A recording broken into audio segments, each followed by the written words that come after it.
everyone doing?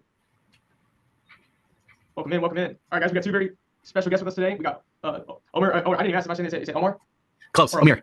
Omer, perfect, awesome. Okay, so Omer and Esteban, and we're very excited to have them here in the community, and they're going to be helping us learn how to scale our companies using remote talent. And of course, I'm sure they'll be able to dive in and tell you all about it. But before we get started, for everyone here that's joining the call here at the beginning, if you could just comment down in the chat where you're calling in from, where are you in your business, and what is your business? What do you do? That way that we can give Omer and Esteban a good background on who they're talking to here today, and kind of give them an insight on who's here from the school mentors representing on this workshop. All right. Where you guys at? New Zealand, commercial flooring, Australia. Wow, we got worldwide talent right here. Nice. Is there anyone from Madagascar? No, That sounds dream place, by the way. If you are from Madagascar, you're hired. Just kidding. Miami, there you go. Miami the house. I'm in Miami too. Toronto in the house. Let's go. East Coast. She's starting VA business too. That's cool. Italy in the building too. That's sick. Yeah, we got people from all over the world, all different time zones. Let's go. Awesome. And so for everyone here, thank you so much for joining. Omer, Esteban, want to get things kicked off and rolling? Absolutely. So I'm actually going to share my screen here, guys. And if you guys find this little booklet that I created for this call valuable, we're going to give it away. But only if you guys find it valuable. You might not find it valuable. I think this is a waste of time. So guys, on this call, Esteban and I are going to teach you everything that we learned, everything that we learned over the last several years about building a remote team and double your business, right? Double your revenue in under 60 days while working less hours. Because believe it or not, that's actually what most people are doing. They're able to grow scale without killing themselves. And I think that's why a lot of you guys are in business or getting into business or are even interested in business, because you get to play the game of life a little bit different than how we were taught. So before we dive in, we'll a couple things that I wanted to cover. We have a company, Remote Team, we actually do a lot of this for you guys. I'm not going to go through a lot of these things here because hopefully I give you guys a PDF if you guys feel like we've earned it. But I wanted to let you guys know that a lot of the terminology and a lot of the verbiage on this document was created as if we were presenting this for real estate investing groups and real estate investors. But keep in mind that this works for all industries. We actually work ourselves with like 20 to 25 different industries because recruiting is recruiting, right? Whether you need a closer for this business, for that business, that's the beauty of what we do. So there's going to be a lot of real estate terminology. If you guys use this PDF, you easily can replace these for if you go after medical terms, whether you guys are in medical or if you guys are in any other industry. So you guys can do this. So quick little intro about us. So I have worked with someone that some of you guys may be familiar with, or I know Jack definitely knows. I actually started remote work back in 2018. I got hired by Joe Kaplan and at the time his business partner Marcos to be their closer for their first agency that they started together. And they didn't know what the hell they were doing. I didn't know what the hell I was doing, but we worked hard and we figured it out. And in 2019, being the only closer at the company, I closed about like 300 or so chiropractors. We scaled to multi-million-dollar of agency. And then at that point, Joel actually thought to himself, he's like, hey, I love the agency world, but I actually love coaching more. It's actually how Jack probably knows him as well through his consulting days. And he started a coaching program for agency owners. And I actually moved from selling chiropractors to consulting and selling agencies onto how to grow and scale their business. I focus more on the sales part. And that's where I saw a lot of people continuously struggling with finding team members. They're going on all these platforms. They're doing everything wrong. I thought to myself, if I can figure out how to help people find talent, I think there's gold here, right? And that's exactly what I did. Is I started literally helping people in the group that Joel had. And it started my first company. It was called Using Fava. And then that was for about 2 years. And then I met Esteban because he was in the program. He actually has an agency himself, multi-seven-figure agency today. But when I met him, he was like, growing his agency, doing about 20, 30K a month. So obviously he had some knowledge and results that he was getting, but he wasn't getting to the next level. And the whole time that when I first got introduced to him, I was trying to upsell him to our highest tier program. We had an inner circle, and he was a pain in the freaking ass. But this is when I realized I was like, man, this guy's smart. Like this guy knows what he's talking about, and there's something here. And I remember actually reaching out to him because he reached out to me because he needed a person. He needed like some sort of a remote team member to help him with Go High Level or Facebook ads or something along those lines. And he actually gave me a lot of advice. He was like, dude, you should use this platform and this. And I go here, give me all these like tools that I'm gonna share with you guys here today. And ended up being a complete game changer. And then when he went through our process and we actually ended up finding some for him, he saw the light of what's possible with my previous company. And he told me, hey man, look, if we I have a lot of clients. This was about a year after he became a client for us. He's like, I have a lot of clients, love them, need help. If we can maybe help them out, maybe there's affiliate partnership here. There's something here. Maybe we can make this a thing. And that was in 2022. And we actually started Remote Teams together. We came up with a name and we started this. And this is the first lesson for you guys because a lot of you guys are new in business. And I love partnerships. I love and hate it because there's a lot of things that are difficult. It's just like a relationship, just like marriage, just like anything that when there's another person that has their own life, you have to deal with on a regular basis. There's good and bad in that, right? Hopefully, you find much more good with the way my relationship with Esteban is than there's bad. And a lot of you guys are new in business and you guys are trying to do a lot of things on your own. And you're trying to figure out a lot of shit that's the sales and the marketing, the back end, the fulfillment and coding, whatever you guys do. And instead of just finding someone that you guys can collab with and potentially, quote unquote, soft date or soft partner with, and then slowly actually make it a thing, which is exactly what Esteban and I did. For the first like 90 days, we had no contract. We were just collecting payment on our end. I didn't send him anything, and he was just like, I think there's something here. And then later on, we're like, okay, there's actually something here. We built enough trust with each other where we really like merged what my previous company was, and we started Remote Latinos. And over the last 3 years, we've hired over 1,200 people, helped hundreds of agency owners. We have clients like Eddie Malouf, Ryan Pineda. We've done Ryan Pineda's podcast. Really big people in the real estate investing space. Not sure if you guys know them, so I'm not going to say their names because they might seem completely irrelevant. But big people. Obviously, Joel became a client. When your old boss becomes a client, that feels pretty good. Now he's a good friend. And now our mission is very, very simple. Our mission is to help 10,000 people, 10,000 businesses scale by hiring world-class remote talent and also providing them done-for-you solutions that can help them scale their business profitably while not dying in the business, right? You don't want to do everything you can to just not have a good life. That's not what you guys are in this call. That's not what you guys are starting the business. I hope not. And 10,000 is just the first milestone, right? We take that number because you always hear about the 10,000 hour rule, and it feels cool to know that we are about 12% of the way there, which means that there's some life, but we've got a long way to go to where we want to reach our goal. And Esteban, before I dive in, do you have anything else to add to our partnership story? Yeah, guys, it's been quite a journey. I don't know if you guys are partners or you guys are solopreneurs, but I learned that if you do this by yourself, it's going to be much harder. That definitely you're going to grow some thick skin and great skill sets that are going to be very valuable. But there's absolutely no startup in the world that has had less than 2 or 3 partners. Like think about the biggest startups in the world, right? And not only that, like if you think about the biggest startups in the world, you guys are in the school of hard knocks right here, where you guys literally are seeing billionaires being interviewed on the street. Well, the biggest startups in the world will always partner up even with their starting employees, their founding team members. That means they're going to keep giving a part of their company to the starting team members, the founding team members, because they believe in the mission and the vision from the very beginning, and they end up becoming partners, even if they only own 0.1%, 0.5% of that company. At the end of the day, if you're hiring A players, you can do so much more because they're going to be building the business for you, right? You ultimately are going to develop the people. All right. And then the first hires that you ever do can actually make your business and change your business to the next level. Like we, as an example, when we partner up to build out our marketplace of the biggest Latin American virtual assistant remote worker marketplace in the world, we had an employee that now she's a partner of ours. And even though she owns a very small portion of the company and she gets paid a salary, she acts like a partner. She literally is a game changer for our organization. And you can do that repeatedly over and over until you have, like for instance, Jeff Bezos owning a minority of Amazon, but still has a lot of partners that make the company move forward, right? So that's very important to take into account. Yes, 100%. It's if you guys go look at the interviews of School Hard Knocks, which I'm sure everybody here has. If you guys look up some of the most successful people that they interview, some of them are literally worth hundreds of millions of dollars. And you look at their company, how many founders or how many partners they have. They all have. No one is currently having multiple people. Maybe they started by themselves. Like I started by myself, and then I was like, well, Esteban division, and then we partnered up. But nothing great was built alone. And before you guys can think about partnerships, what's a lot more better leverage for you is to hire someone. Because for me to tell you guys go find a business partner is like the same thing for me to tell you guys go find you're single, go find a wife. You're alone, go find a wife. That's easier said than done, right? So obviously, what we want to teach you today is how to hire a rock star that you can help. They can delegate a lot of the tasks to, so you can focus on growing, scaling the business, and just build a team with awesome people, like kick-ass people. Like I genuinely have love for every single person on my team. If I didn't like them, I wouldn't hire them. It's one of my rules. Like if I don't like you, I don't hire you. Right? I'm not going to work relationships with. And they will work in your company as if they were partners of yours, even though you're two business. But you're going to create this projection and this vision and this system for your employees or future employees or anyone that you hire or rehire again, so that they literally take your company to another level where you don't have to be there. Right? They're building this out for you. Perfect. So before I get started, I actually want to show you guys a cool graph. This is up to maybe a week ago. So it's pretty updated for 2024. People always ask us like, oh, you guys are remote Latinos, but you guys only hire in Latin America. It's like we hire mostly here because obviously our name, and I live in Colombia and Esteban is Colombian himself. So majority of our team is here. But we also hire people you guys can see here in Africa and in the Philippines and we have people in the US. And it's like at the end of the day, all I care about is talent. I don't care about location. I can care less if you live in Antarctica. If you are good and you show up and you help the business grow and you like being here, I want you. I can care less where you're at, right? It's easier to be in Latin America because it's the same time zone. They're used to a lot of the culture is very similar. That being said, you guys can see we hire from other places around the world. We actually hire about 30% outside of Latin America. About 70% is in Latin America. So just a quick feat there. All right. So we're gonna cover a lot of this process today from top to bottom. We're gonna cover a lot of different stuff. Every section when I ended the section, I'm gonna have like a Q&A when you guys can ask me certain questions, myself or Esteban. So just be ready. If you guys have no questions, we'll just move on to the next section. So we have a lot of sections to cover. So hopefully you guys have a notepad, someone to take notes. And then, like I said, we'll answer your questions as we go. Before we get started, can everyone that's here that's not driving, can everyone drop a 1 if they're excited about what we have for you guys here? Drop a 1 in the chat. Boom. Cool. I see a bunch of 1s. I love it. Thank you guys. Let's get started. So the very first thing that I want you guys to understand when it comes to hiring is identifying the role and why you need it. Identifying the role and why you need it. What do I mean by this? There are so many people that I see that come to us even today that they think they need someone, but they really don't. They think they need to delegate certain tasks, but really they should probably learn how to do it themselves because the business is way too early to invest into XYZ. So the first thing you guys need to understand is what do you actually need in your business right now? And more importantly, why do you need it? Right? Why do you need it? And one of the best ways to identify each role is to understand what our businesses early on, what are they hiring? What are the first few things that they hire? And I've seen all sorts of positions. So if you guys can look here, for instance, a lead manager in the real estate world is an appointment setter, right? Similar to a cold caller, not really similar, but acquisition manager is a closer. You have executive assistant and you have a social media manager. Usually one of these 5 is what I see most commonly are their first hires. Now, what I recommend, and something that Esteban and I learned this year, right, was probably one of the biggest mistakes for us. Well, he did it right. I would say more than I did. But the first hire, believe it or not, should not be someone that helps you with setting appointments and closing appointments, which you guys have maybe heard people in this group talk about, which is important. It's actually, believe it or not, is an executive assistant.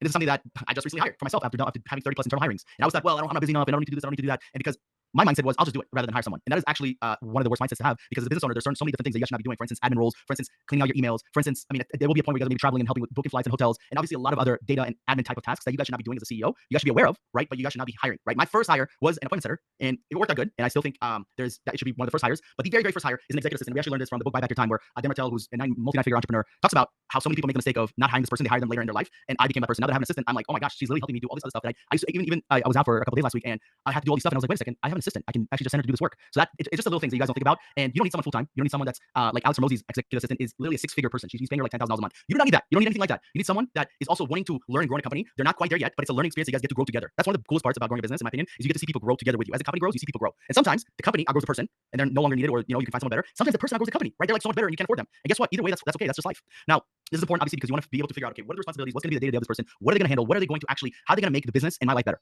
right? The business and your life as a CEO, founder, life better, right? And then getting into the why, right? The first few positions I talked about, which was cold calling, lead management, that is for generating leads. You want to generate leads, whether you're running paid ads, whether you're doing cold calling yourself. I really believe that in the beginning, it's best to do it yourself and then delegate, because that way you can build a script, you can build a cadence, and you can learn how to teach someone. Because so many people, I know there's gonna be people here that hear this and actually execute, and people that don't hear this and don't execute, and they will suffer. And that is they hire a cold caller before learning cold calling themselves, right? Now, I believe there are certain things in the business you don't need to learn. You don't need to learn coding. You don't need to learn other positions, maybe like it's like very detailed media buying. I think it helps to really understand it. But I think cold calling is so freaking easy to do. It's so easy to do. It's not follow script and just say it. There is obviously a skill to it, but it's one of the positions that you guys can easily do, especially as a new business, and learn how to do it. Because the more you can learn to do it, the easier it is going to be for you to hire and delegate. The problem so many business owners make is that they hire for a position they know nothing about, they have no experience doing, they have no experience hiring for, and they never know if they hire the right person. And that's a huge mistake. And then they don't know. It's like, hey, how's this person doing? It's like, I don't know. I think they're doing good. I'm not sure. Where it's like, you can clearly see if a cold caller is hitting KPIs, they're getting the right training. Like cold callers have to be held accountable. It's also a very high turnover position as people come and go in cold calling. Unfortunately, it's one of those positions. So understand the why behind it. It's like, where are you struggling with your business, right? I know a lot of the, my previous few minutes here has been about your first hire, but some of you guys maybe already have hiring. And I'm actually curious before, I continue here, who here has an active person working for them, whether it's remotely or locally? Drop a number 2, drop a 2 in the chat if you have someone already working for you. So most importantly, drop the number of current employees I want to know, or collaborators that you guys have. I'm going to drop our number right here. yeah. So we got a few people here. Yeah, we got a big boy team. 20 employees, amazing many. So 4, we got 3. So some of you guys have already experienced. You've already tasted. Okay, you've got through the process of hiring. You've had some success. Maybe you've, if you hire a few people, there's a chance that someone didn't work out, or you went through some interviews that weren't good. And we'll talk about how to avoid that at all costs. So the importance of understanding the first few hires is as clear as the role that you're hiring, right? Whether it's, again, for lead generation, whether it's an executive assistant, whether maybe, okay, now you have a lead generator, you have an executive assistant, you want to remove yourself from closing, right? Closing is a very hard position to fulfill on a high level, right? I really believe that the best closers are not, number one, they're not looking for a job, and number two, they need to be trained. So you need to either poach someone, and if you bring someone in that is looking for a job, you better be good at training the closer, holding them accountable, and giving them every single thing they need, because the best closers are not looking for a job, but they need a lot of training, a lot, right? The odds of someone just miraculously being available on Indeed and you guys just put a job in and you find someone is rare. It's possible, but it's rare. Okay. Section 2 for the first part, how to identify the right role for your business. So like, look, I learned something on Rosie and I love this, is look at the last 30 days of your business, right? So specifically look at mid-October until mid-November, and where are you spending time that you should not be spending on, whether you do not like it or it's not generating revenue. Like you literally like, I'm draining, I hate this, why am I doing this? Or it's not generating revenue. And a lot of times this right here is a really good indicator to see, like, where are you spending time that it's not driving dollars to the business. It's just not, right? So a lot of times well, I'm doing cold calling myself and I'm not getting what I'm supposed to do. I'm getting some, but I should probably be outsourcing this. Well, if you've done the cold calling, you have a script and you've gotten some results, great. You can definitely start thinking about delegating cold calling, right? If you have, some of you guys hate closing deals, you hate talking to clients, it's not your forte. Well, that's fine. As long as you have, and we'll talk about more about this, as long as you guys have the right processes and systems, you and trainings, you can find a closer to delegate this work to. But so many people, they just kind of hire based off of, I don't even know, they just hire to hire, or they hire because they don't want to do the job themselves because they are too lazy to learn it. And that's where it becomes a little bit tricky, because there's certain things that you guys need to learn as business owners, and there's certain things that you can 100% delegate and not focus on, right? The revenue generating in the first beginning, some of you guys have a couple people, 4 people, someone has 20. At the end of the day, the business grows based on revenue and profit, right? The revenue is important, but profit is the most important thing. So you want to look at what is the number one revenue generating task. It's usually is a high level of lead flow, which cold calls can help with, appointment setters can help with, obviously paid ads can help with, sending out cold emails. That's a person that can do that. These are all tasks that you guys can hire specific people for to help you generate more leads. A lot of times more leads, not all the time, but a lot of times more leads can equals more sales. But so many people don't have any appointments on the calendar and they're like, man, I'm struggling to grow business. Well, how many sales calls do you take on a regular basis? Esteban, before I go into the next section, you want to add anything into section 1 or 2? No, I think we're good. Identify, like, section 2. This is all you, man. Like, this is great stuff. Cool. And then why identifying the role comes first. So why this first? Because if you don't know what you want, you're not gonna be able to create a powerful job description. One of the things I'm gonna attach, it's not on here, but I'm gonna send it to Jack and he can share with you guys, is our detailed job description. It actually excites me because, like, I know for a fact when someone looks at their job description, they actually read it. It's like, I don't say a book, but it's gonna take you like 20, 30 minutes to go through the whole thing. You are either completely sold on what Esteban and I have built and are building or what our vision and mission is, or you're completely turned off. We are literally pinpointing the exact person we want based on the job description. So if you have not identified the role, you're not gonna be able to create the perfect job description, which I'm gonna share with you guys what that looks like here. And couple tips here for streamlining the process. So obviously, what are your business pain points? Where are you struggling with the most? Most of the time for your business, it's revenue generating things. It's things they're spending time they should not be spending time on, right? Then you want to define clear responsibilities. What is responsibilities? What is the day-to-day of this person? What do they do from the beginning? What does the first day look like? First week, first month look like? Again, focus on revenue generating tasks. You want to analyze your time use. This is huge. You're spending time on the wrong things. You're spending time on the wrong things. A lot of times, not all the time. Sometimes you're just spending time. You're like, why am I doing this? I'll give you guys a perfect example. One of the things I love doing, but I hate. Okay, let me take it back. One of the things I love, but I hate doing. I love payroll. I love paying my team. I generally do it. Like, excites me. I know that one of the cool things about growing a team, guys, is that you literally get to change someone's life in front of your face, right? So with our team of 31 people, out of 31, 10 people in the last year and a half have bought either homes or cars. A couple of them got married. Some of them have taken trips, like literally lifeline trips, bucket list trips. I get to find out the people's dreams. Like I want to know what do they want to do in life. I don't want you just to work and die. I'm not here to do that. I don't want to hire people to do that. So you literally get a chance to change someone's life forever, right? Internally, you get to change someone's life internally with your company before you help someone, a client, right? Whether you're doing marketing or you're doing e-commerce, you're doing whatever your business is, of course you get to help your clients, right? But it's the help you have for your clients is minimal compared to the life-changing, dream or process that you have with someone internally that you're in complete control with, that this person works for your company, he's taking a chance to work with you as much as you're taking a chance for him to work for your company. So what I was gonna say is one of the things I love is paying my team. I hate the payroll part. I hate doing it. So literally this up until like 2 months ago, until I hired the executive assistant, I was doing it, and I was like, I hate this. Like this I should not be doing this. What, you think Jeff Bezos pays his team? No, that doesn't even sign the checks. That's the mindset I want to have, right? Of course, I'm not Jeff Bezos, but that's the mindset. I want to remove myself from a task that was only taking like an hour or 2 a month. It wasn't like it was draining me every day, but that 1 hour or 2 a month was draining me. And then lastly is aligning with the role with the business goals. So what are the goals for the business? Where do you help the business, right? We always like to make we have 2 types of goals. We have projections and we have goals. So this is very important for you guys. Projections and goals. Projections is the bare minimum. So for instance, if I go up here, you guys can see, for instance, let's just say as of November 18th, we're at 379 hirings. That means that by the end of the year, we should at least, based on everything that we've done over the last few months, we should be at like 450, más o menos, maybe 440. That's the projection. That's bare minimum. Nothing under that is unacceptable. But the goal is 500. Why not? Let's shoot for 120 more hires in the next month and a half. It'll be very hard, but let's shoot for a number that's a little bit more realistic. It's possible, but it's more realistic. Where projection is the bare minimum. And so many people only operate on goals rather than operating on both goals and projections. I'm all about goals. Man, dream big. You want to go to the moon? You want to live on the moon? Look at Elon, right? But Elon has realistic goals and he has crazy goals, right? He wants to live on Mars. He wants to say, okay, I want to go and have a planet that people can live on, which is great. But he's not doing it tomorrow. He's not doing it next year. He might not do that this decade, right? But slowly, shooting rockets and all that stuff, he's slowly getting there. So one of my biggest tips for you guys is for all your teams, and we'll talk about KPIs on here, is having projections and having goals. Have a bare minimum that anything under this is unacceptable. What the hell are we doing? How are we not hitting the absolute bare minimum that's okay for us to survive or be profitable? And then the goal. And you guys will notice sometimes the more you want people to get wins, one of the biggest problems when someone hires someone is they don't know if they're winning or not, and they feel like the time it takes them to even feel like they're winning is so long that it drains them. Where I like for people to have quick wins. Like I love it. I love when people feel like I set an appointment, I closed my first deal, I made a Facebook ad that generated leads, whatever the case may be. You want people to get those quick wins. And yeah, so before we go into section 2, so a couple checklist things, right? Pinpoint pain points your business, define clear responsibilities, analyze the time you're spending on things that are not, helping you generate revenue, focus on things that are going to generate revenue for you, and then most importantly, align the role with your business and goals. So before I move to section 2 or part 2, does anybody have any questions on identifying the role, why you need it? You can raise your hand or drop a comment or unmute yourself. Cool. Looks like it's pretty clear. First section, I made it as clear as possible. I'm gonna let Esteban take over for number 2 here.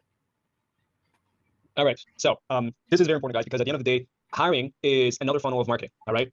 When you see hiring, maybe it's like hey, I just gotta post a job in LinkedIn or in Indeed, and then hopefully something's gonna happen. But the real problem is that we don't really know how to get to our target market, our real target person that we want, right? So if we want an A player, if we want someone that is really capable of doing what we want, that ultimately has the right culture fit, ultimately has the experience, well, take it like you actually acquire clients. If you want the right clients, you want premium clients, you want clients to pay you the most amount of money, then your messaging goes towards those type of people, right? So it's the same thing whenever you're doing recruitment. If you don't craft your marketing properly when you're recruiting people, you're only going to attract C players, B players, or people that you just don't want to. So you have to be doing a very clear and effective job description, because at the end of the day, the job description is what's going to be part of your ad, which is the advertising they put on Indeed, advertising you put in LinkedIn, advertising you put in job boards. If you do Facebook ads, doesn't matter. Like, the job description is what really defines the role, the responsibilities, the requirements, and the results that this person needs to bring. And if people that actually do read job descriptions don't find themselves like this is the right job for them, they're not going to apply.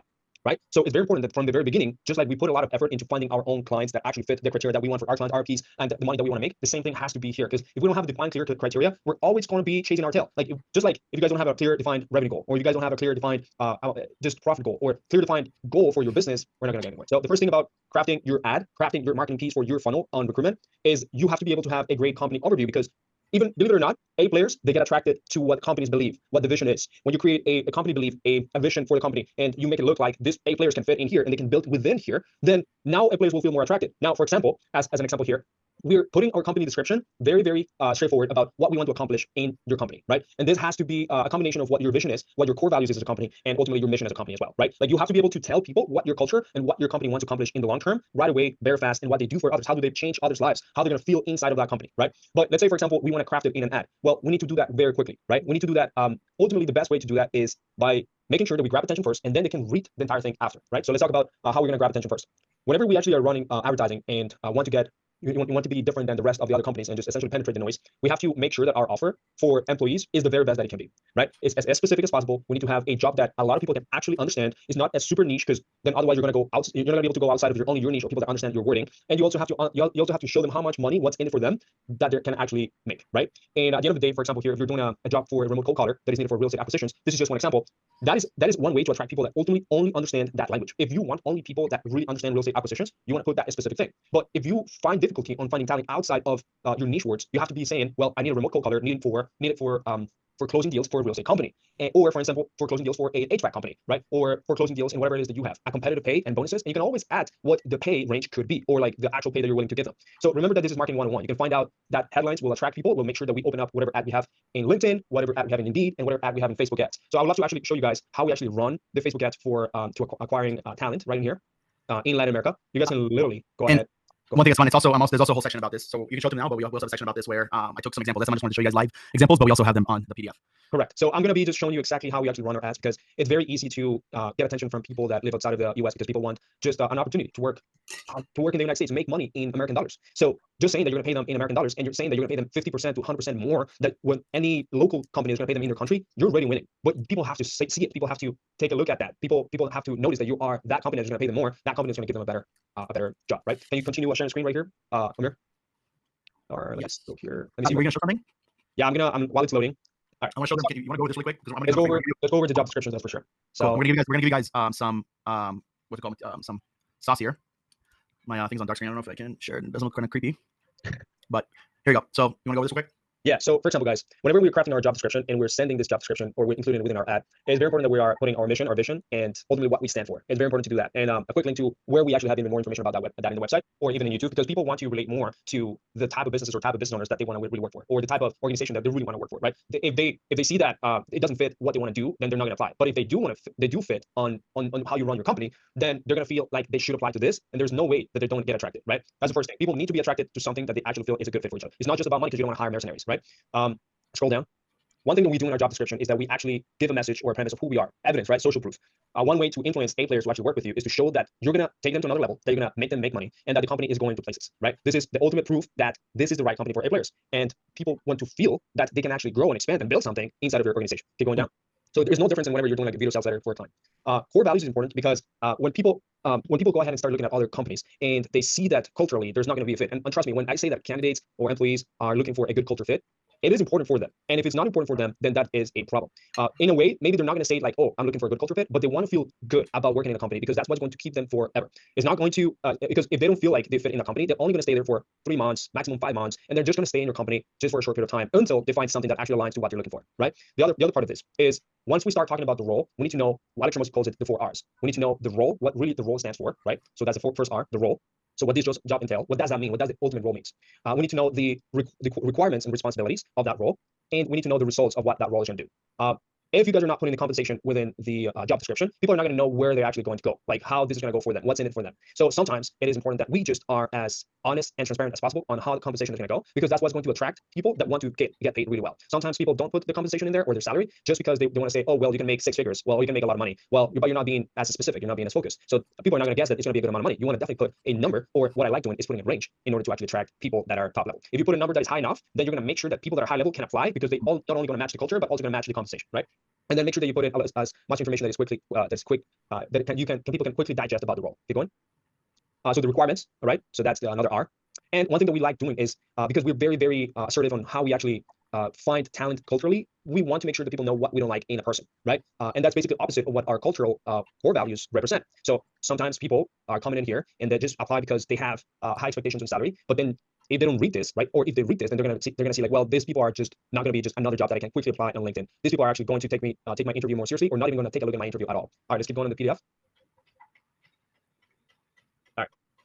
So we covered mission, we covered vision, we covered core values. It's very important that you guys have that clear. If you guys don't have that clear, there's a video right in here that actually shows the process that we use to create core values, for example. If you guys have had issues in keeping people in-house for a long period of time, it's probably because you guys have not defined exactly the people that should stay. And there's a book that actually can help you get there. It's called Traction. And I believe this chapter 3 talks about different things on how you should establish this thing. And then Traction ultimately teaches you how you should set up core values for your company, where people can actually, they're going to be capable, they're going to get it, and they're going to want it. And if people get it, want it, and they're capable, and they check mark positive on every single core value, then you're going to find that these people are less likely that they're going to leave your company, and most likely they're going to stay there for years. And sometimes it's just little tweaks, or you're doing this little checks with this people that you have in your company just to see where they are right now at that moment, because maybe they're going through different situations in their life that doesn't fit their current core values, that makes them not be capable or get it or want it. And that's where you actually have to sit down with people, either to see and create a game plan how to improve that, or you have to literally remove that person from that seat, because it might be the person that is in the wrong seat, or it might be the wrong person and it shouldn't be in any seat whatsoever in the company. So once you start doing that, and Jack just talked about how he's literally reading Traction, now you're going to have a clear vision on how to accept people and keep people in your company, right?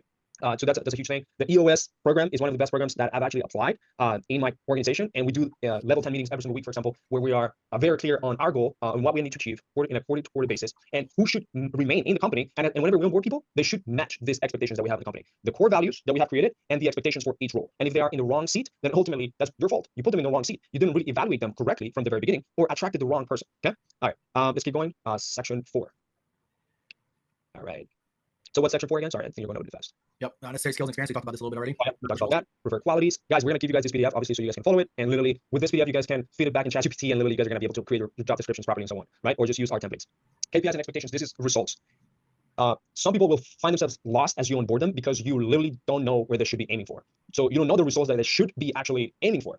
And each person should have a specific critical drivers that will drive their success. Okay. So what does that mean? If a person needs to ultimately train every single day in the first 2 weeks, and train on a specific course and make 100 calls every day until they get up to speed, so that they can get the result of closing at least the first deal in the first 2 weeks, and you tell them that, and you know that, and you put that in paper as an expectation, and then you put it into a scorecard, that's when you actually set them up for success. It's a way for them to actually have clarity in the role. But if we don't have any of that, if we don't have the results that they need to achieve, then the person is going to feel lost. They don't know the exact expectations, right? Yeah, you will be able to copy this 100%, edit. Awesome. All right, so here's a little bit more of marketing and creating a job description. EOS is an entrepreneur operating system. Okay, crafting job description. Let's go. Tips on streamlining the job description process. So here's a few tips. All right, keep going. Cool. That's the end of the section. All right. So do you want to do this, or do you want to do this? Yep. Cool. So choosing the right platform to source talent, step-by-step guide. So now that we identify the role, we have created a job description, which means that you guys have gone over responsibilities and the required skills. And now you have, once you guys have the job description and it's detailed, the problem is so many people like think they have a job description, it's like 2 lines. And then I come in, or my company comes in, or someone comes in, and they're looking for the same exact person you are, the same pay, but our job description is way more detailed. We're going to find the right people over you guys, even at the same exact pay, whether we're a much bigger company or smaller company, right? It's attention to details, the little things, right? Just like when we hire someone, we look for the little things. The people you guys are hiring, the people, the candidates, the A players, they're also looking for the little things within the company. So next up is now let's start going to the right platforms. So obviously, you guys have all heard of LinkedIn to find talent. It's an unbelievable tool to use to hire a talent US-based, remote, outside of the US. It doesn't matter. There's literally, I don't know how many active users, hundreds of millions of people on LinkedIn. It's one of the biggest, it became a social media platform. It's kind of cool. They can go on there and there's videos on there. And you can actually really connect to people. So here, literally step by step of, from creating the company page, gives you tips here, posting the job, leveraging LinkedIn search and filters. So you guys can actually do your own outreach, or you guys can create an ad. There's so many different ways of finding candidates out there. But the most important part is the message you guys have and what keywords you're using. And of course, the job description, right? You don't want to attract 1,000 people. You want to attract, like, I don't know, 20 to 30 of the right. I'd rather have 20 to 30 A+ players, even B+ players than 1,000 C players that apply with me, right? Just like you'd rather have 30 incredible high-paying clients than like 500 very low-paying, very average, annoying, draining clients. That's the reality of business. So this gives you all the step-by-step for LinkedIn, getting you network. A lot of stuff that you guys have probably never done, never even heard about. We go over that here. This is one of the biggest value adds I'm going to give you guys, myself and Esteban, and it's using a platform that we've used a lot of times. It's Torre.ai. So we are actively working with them, and they actually were one of the people inspired us to create our own marketplace. So we actually are building that up.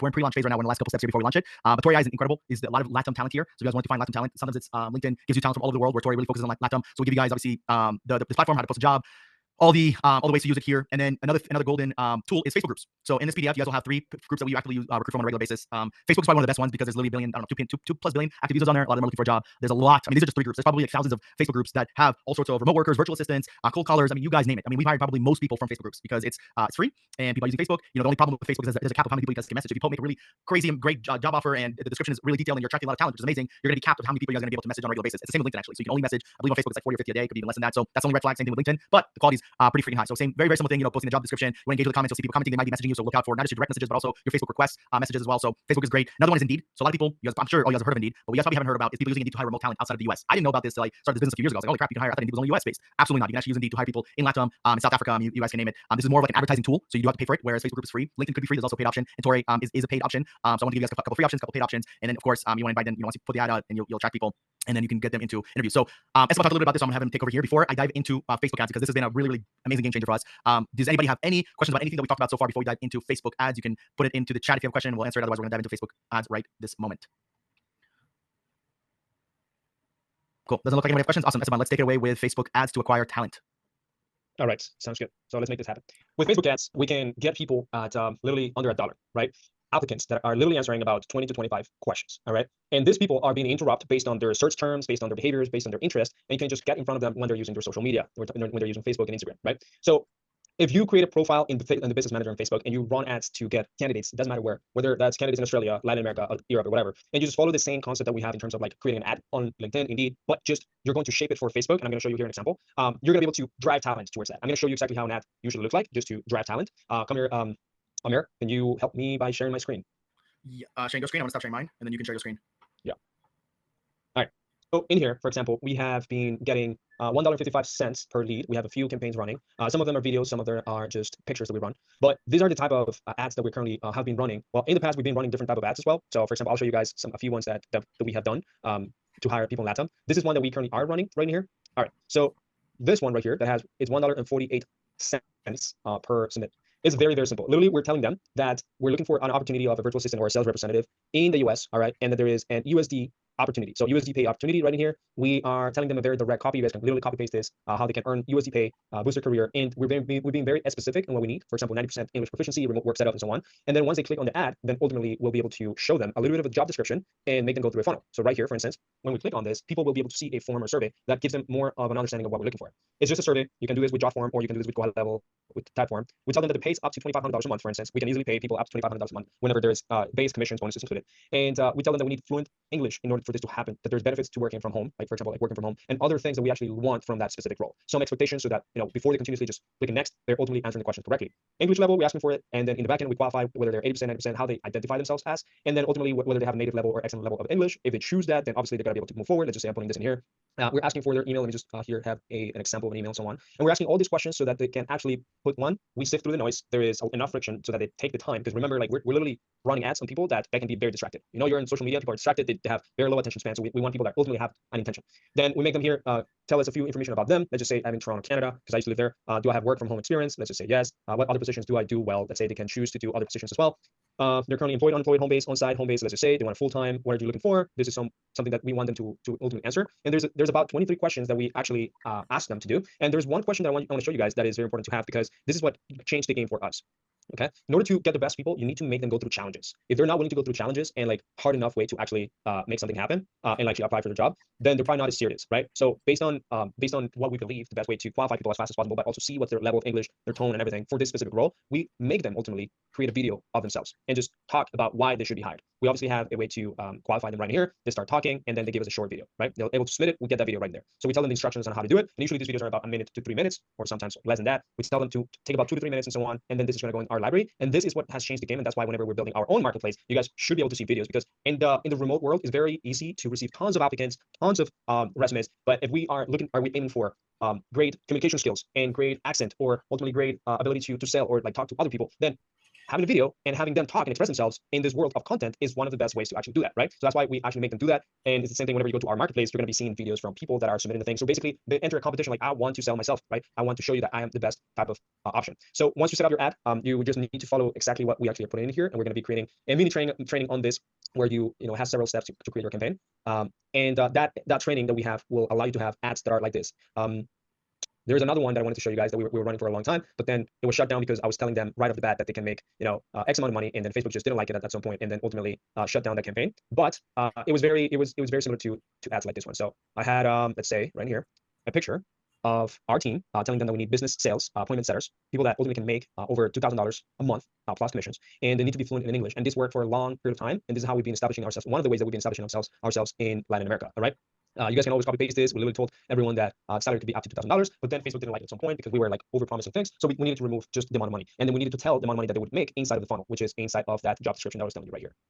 So they'll be able to still see it, but not in the ad. Okay. So that ran for a long time, and we also run a lot of videos so that we can also show that we are able to pay people a really good amount of money. So here's a video that we did. Obviously, I spoke in Spanish in order to attract Spanish population first, and then I changed the language to English right away. All right, someone asked a question right in here.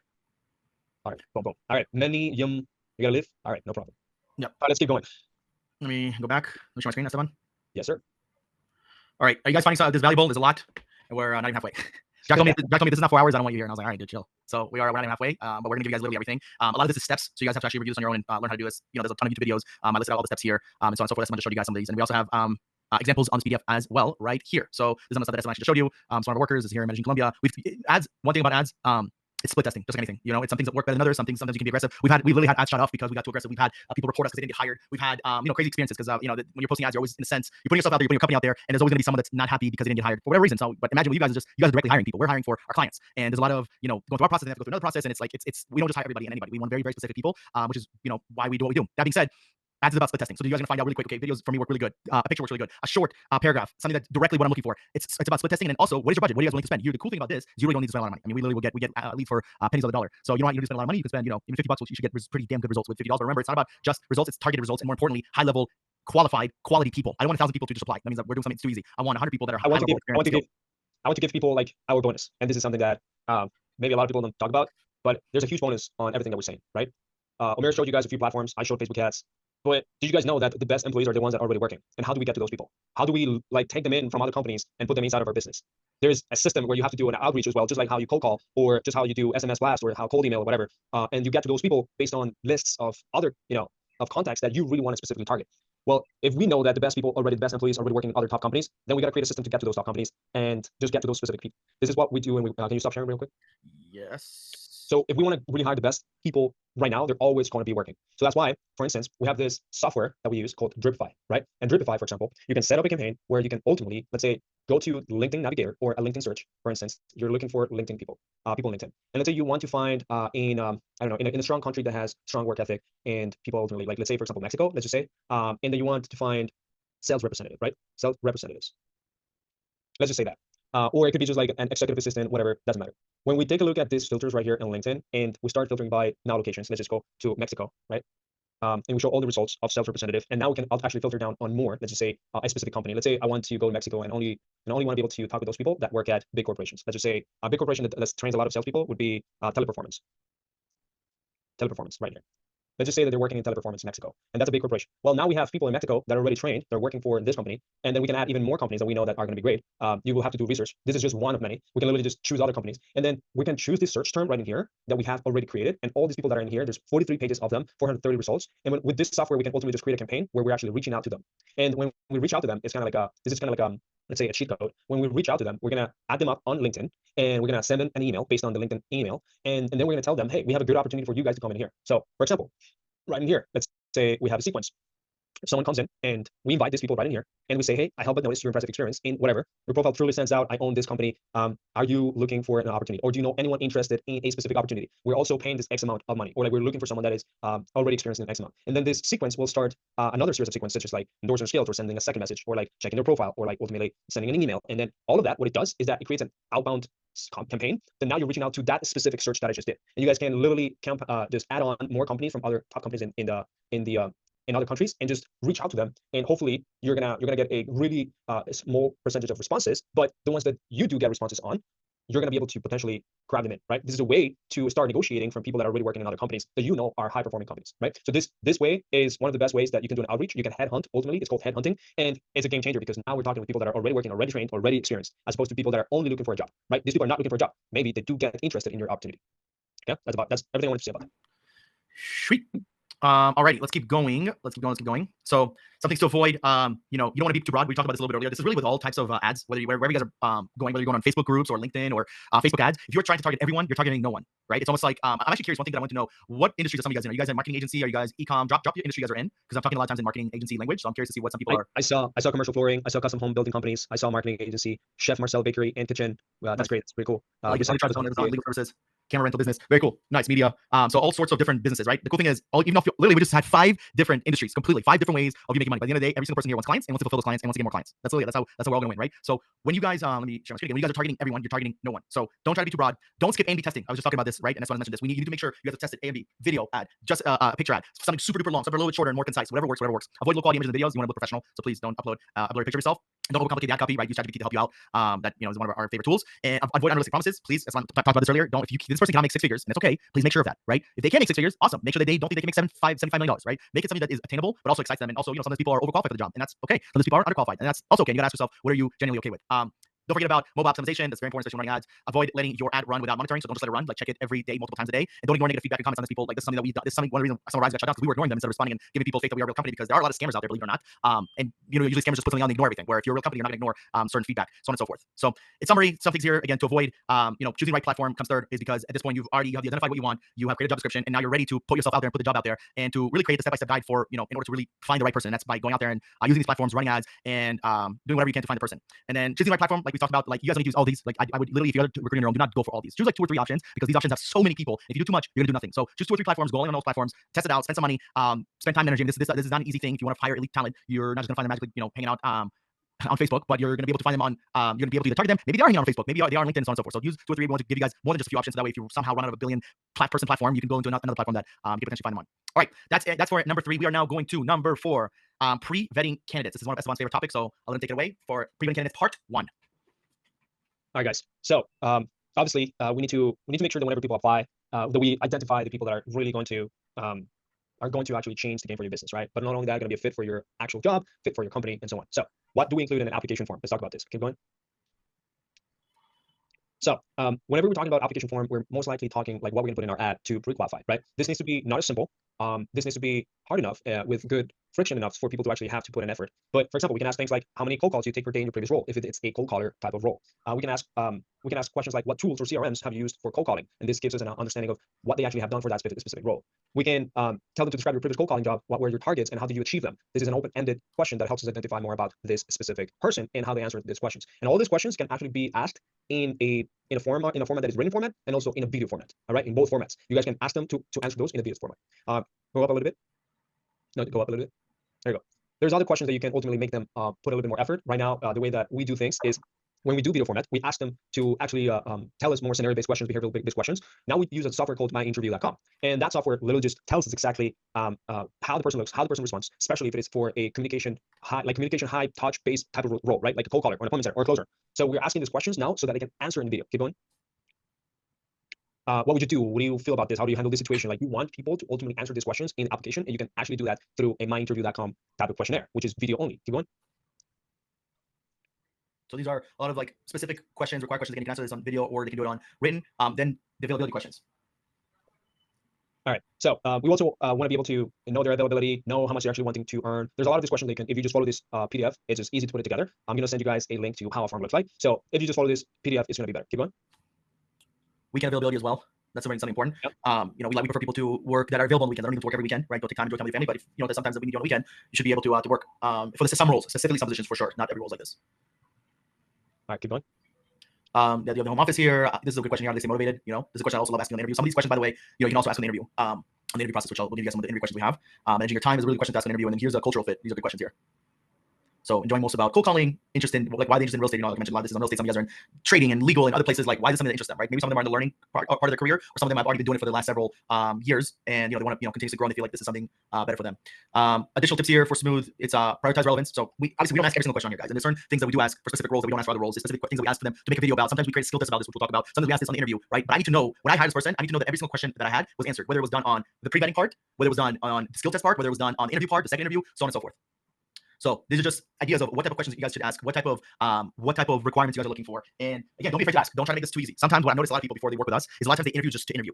And if you're brand new and you want to practice, sure, whatever. I still wouldn't recommend that, but it's still better than okay, whatever. But if you've already done interviews, you know what the process is, you know what you're looking for. Don't interview just to interview people. You're literally wasting everybody's time. You know this person's not qualified. Like I have literally had people that failed the skill test, but everything else was perfect. I don't interview them. I've had people that the resume was incredible, but their video was just like, whoa, this person's not it. Would not interview them. I've had people that passed everything in the beginning. I did one interview and I was like, this person's not it. I don't want to just interview. I only want to interview people that are the exact fits that I'm looking for. Just like I hope for them, they don't want to interview with any company that hires. Otherwise, they can go work at the grocery store. They're looking for a career here. They're looking to grow. They're looking to improve their life. This needs to be as equally important to them. That's why I also look for what questions they have for me, which we'll talk about in a bit here. All right, pre-vetting candidates. This is for the resume part 2. So you guys obviously every person that you guys are interviewing, you want to make sure that they have a resume they submitted beforehand, right? And you guys get to actually see certain things on their resume, whether it's relevant experience. We keep talking about cold calling here, but it could be sales experience, it could be lead management, it could be media buying, whatever the case is. They better have relevant experience to whatever you guys are looking for. Otherwise, why are you guys even talking to this person? We have taken a chance. I'll give you guys an example. Both Esteban and I have hired people in the past that didn't have relevant experience to what we're looking for, didn't have direct relevant experience, but they had relevant experience. So for instance, they did cold calling, but they never were an appointment setter. They were never warm callers. So to me, cold calling is way harder than taking inbound leads and just calling my CRM with people that were applied to work with us in the past or were interested in something of that matter. Cold calling is completely different. I think it's way harder. So even though you weren't doing exactly inbound appointment setting, you did outbound appointment setting, you have some relevant experience. But for instance, if you had zero sales experience, you never picked up the phone, you never dialed, you never closed, you never sold anything, you never set appointments, probably don't want to interview you for the role unless I'm willing to honestly understand in my head that it's going to require a lot of training and time input, which by the way, Alex Moses said the best, right? You're either rich and you don't have time, or you're broke and you have a lot of time. So if you're not making a lot of money right now, you have a lot of time. So you probably do have some time to train this person. You want to take a chance on someone, that's okay. Just know what goes into it when you bring someone that has no relevant experience whatsoever for whatever you're looking for. Consistency and stability, this is huge, guys.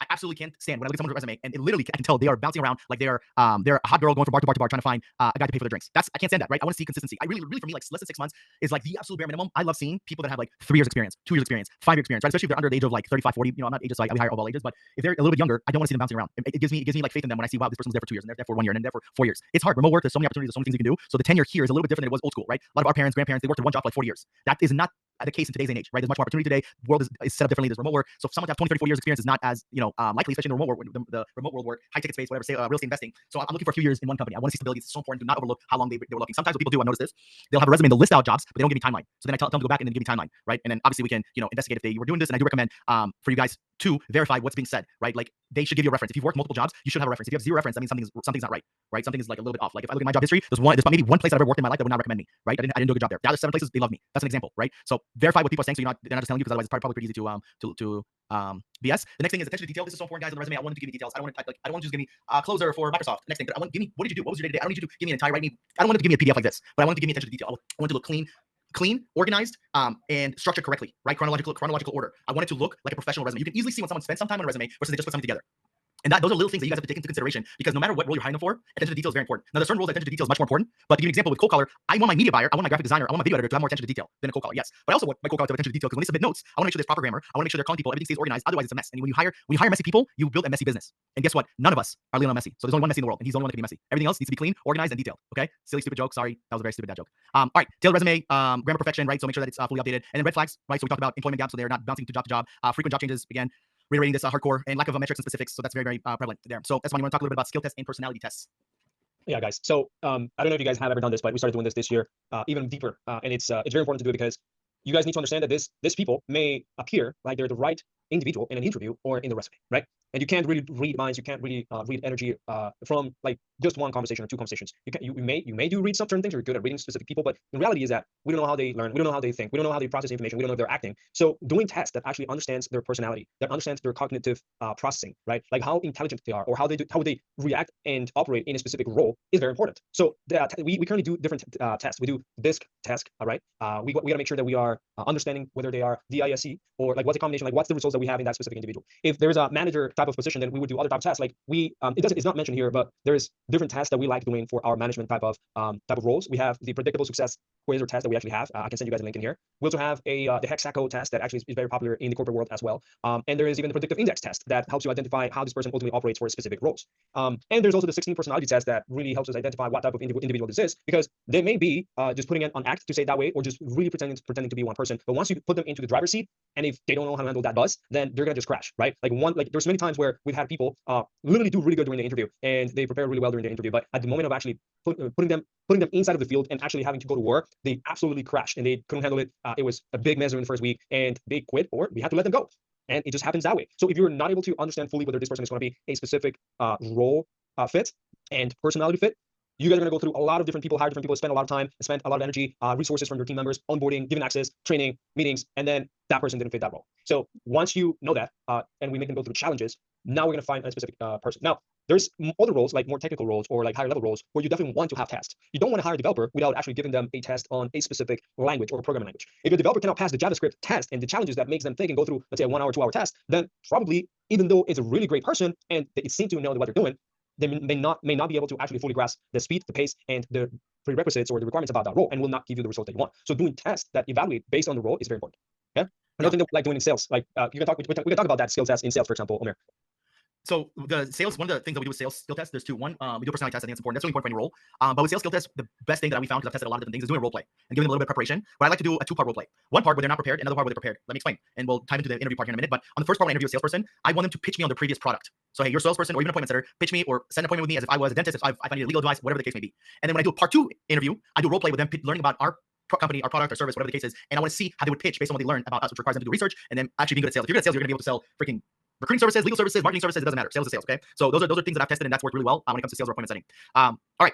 Cool. Let's dive into pre-vetting candidates part 3, which is now the video review. So we talked a little bit about this, but I wanted to actually create a whole section because really this is arguably the most, or one of the most important parts of the vetting process. We showed you guys earlier on the form that people are filling out for them to, they're literally submitting a video with us. And to me, the video means a lot, right? Is the person taking a video from their phone, or is he taking a video from the computer? Are they actually spending time giving me information, but they're not rambling on and yapping for 5 minutes? Or are they making it really quick and short and giving me 10 seconds? I don't even know this person, is nothing about them, right? I'm looking for very specific reasons for specific roles when it comes to the video. So here's an example. My cold callers, salespeople, appointment setters, client-facing people, so account managers, client success managers. I need them to sound crystal clear. I need them to have good English. I need them to have good tonality. I need them to have charisma and energy. I don't really care if a video editor doesn't have those things. Of course, I want to have good English, but I don't care if my video editor is like, oh, blah, blah, blah, blah, blah, blah, right? I don't care about that because they're editing videos. They don't need to be that. Hell, it's probably better than if they're not that. It's probably better for them to be introverted and focusing more on editing videos, right? Or media buyer. I don't need them to do that, right?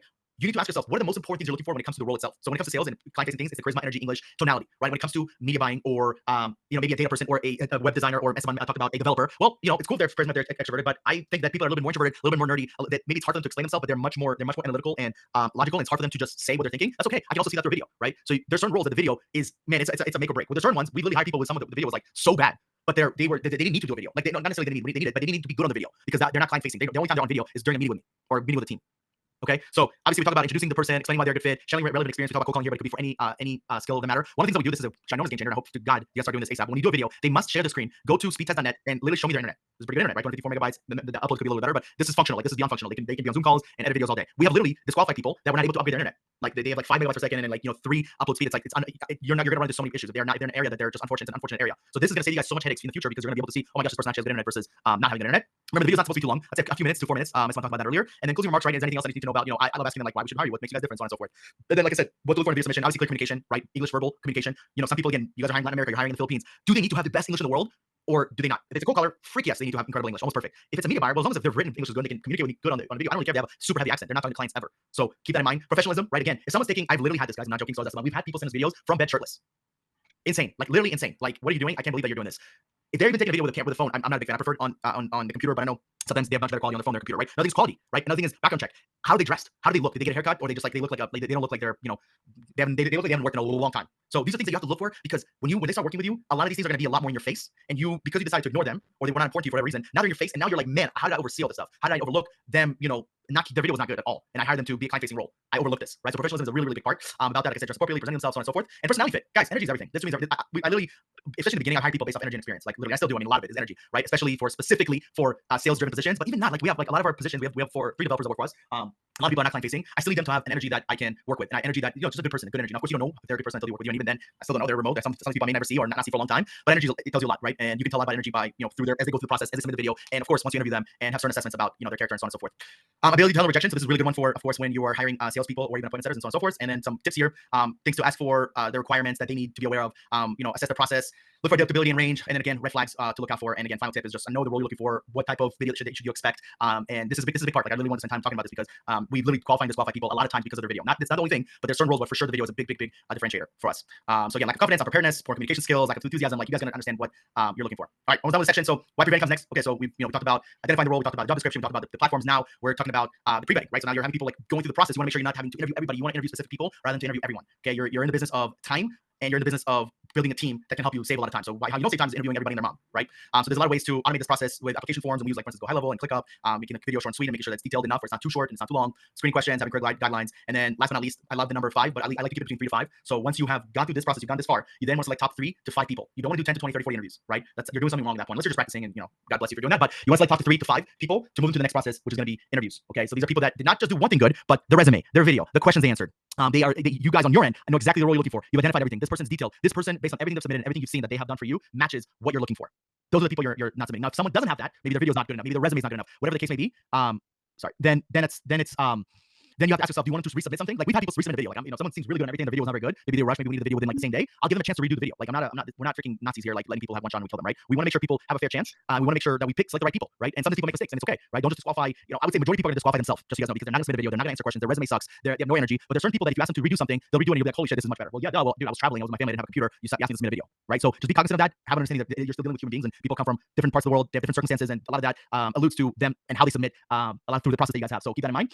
Now, the fun part starts. Just kidding, always been fun. All right, so we talked a little bit about this, but I wanted to really dive into skill tests and personality tests, because I think someone was like, wait a second, we did not talk more about this. So I'm gonna let him talk more about the skill tests and personality tests, because we really honed this in. Like he said, this year we've been doing skill tests and personality tests the last few years, but I think this year we really took it to the next level, learning from a lot of our mentors and 7-8-figure entrepreneurs. And yeah, so I'm taking away with skill tests and personality tests. Yeah, I mean, like, we have to find the right platform. Like right now we use Gorilla Test to actually identify certain personalities of them. Like Gorilla Test has a few tests already included in their platform. Literally everything that they do is just doing testing. Like, it's called gorillatest.com. Is that correct, Omer? Gorilla testing. I can add that in here because most of the time what I've noticed is recruiting companies or companies that are people that are hiring at scale use them, where usually you could be well off with just like a disc assessment or PI index and other platforms. From my understanding, Gorilla testing is when you're interviewing a lot of people. So you're either a recruiting company or you're hiring a lot of people at once. So Gorilla testing could be pretty good. But I can look into it more for you guys and yeah.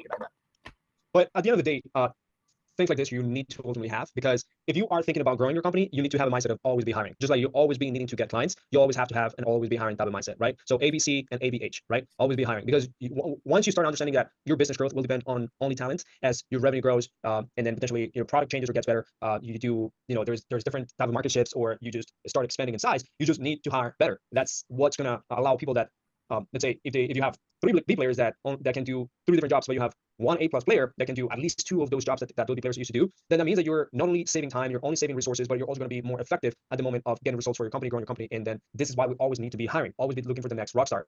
Like, I always go outside and let's say if I travel outside the United States, or even I travel in the United States, I'm always looking for talent. I'm always partially interviewing just to see if there's someone that could fit that specific role. At the same time, I'm always having recruiters in a green light, or just having a recruiter prepaid, or even internal sourcers or recruiters that we have internally to always be looking for talent, because we need to build out a list of highly potential talented people, and they need to do this testing just so that we can identify them real fast, right? So testgorilla.com works really well.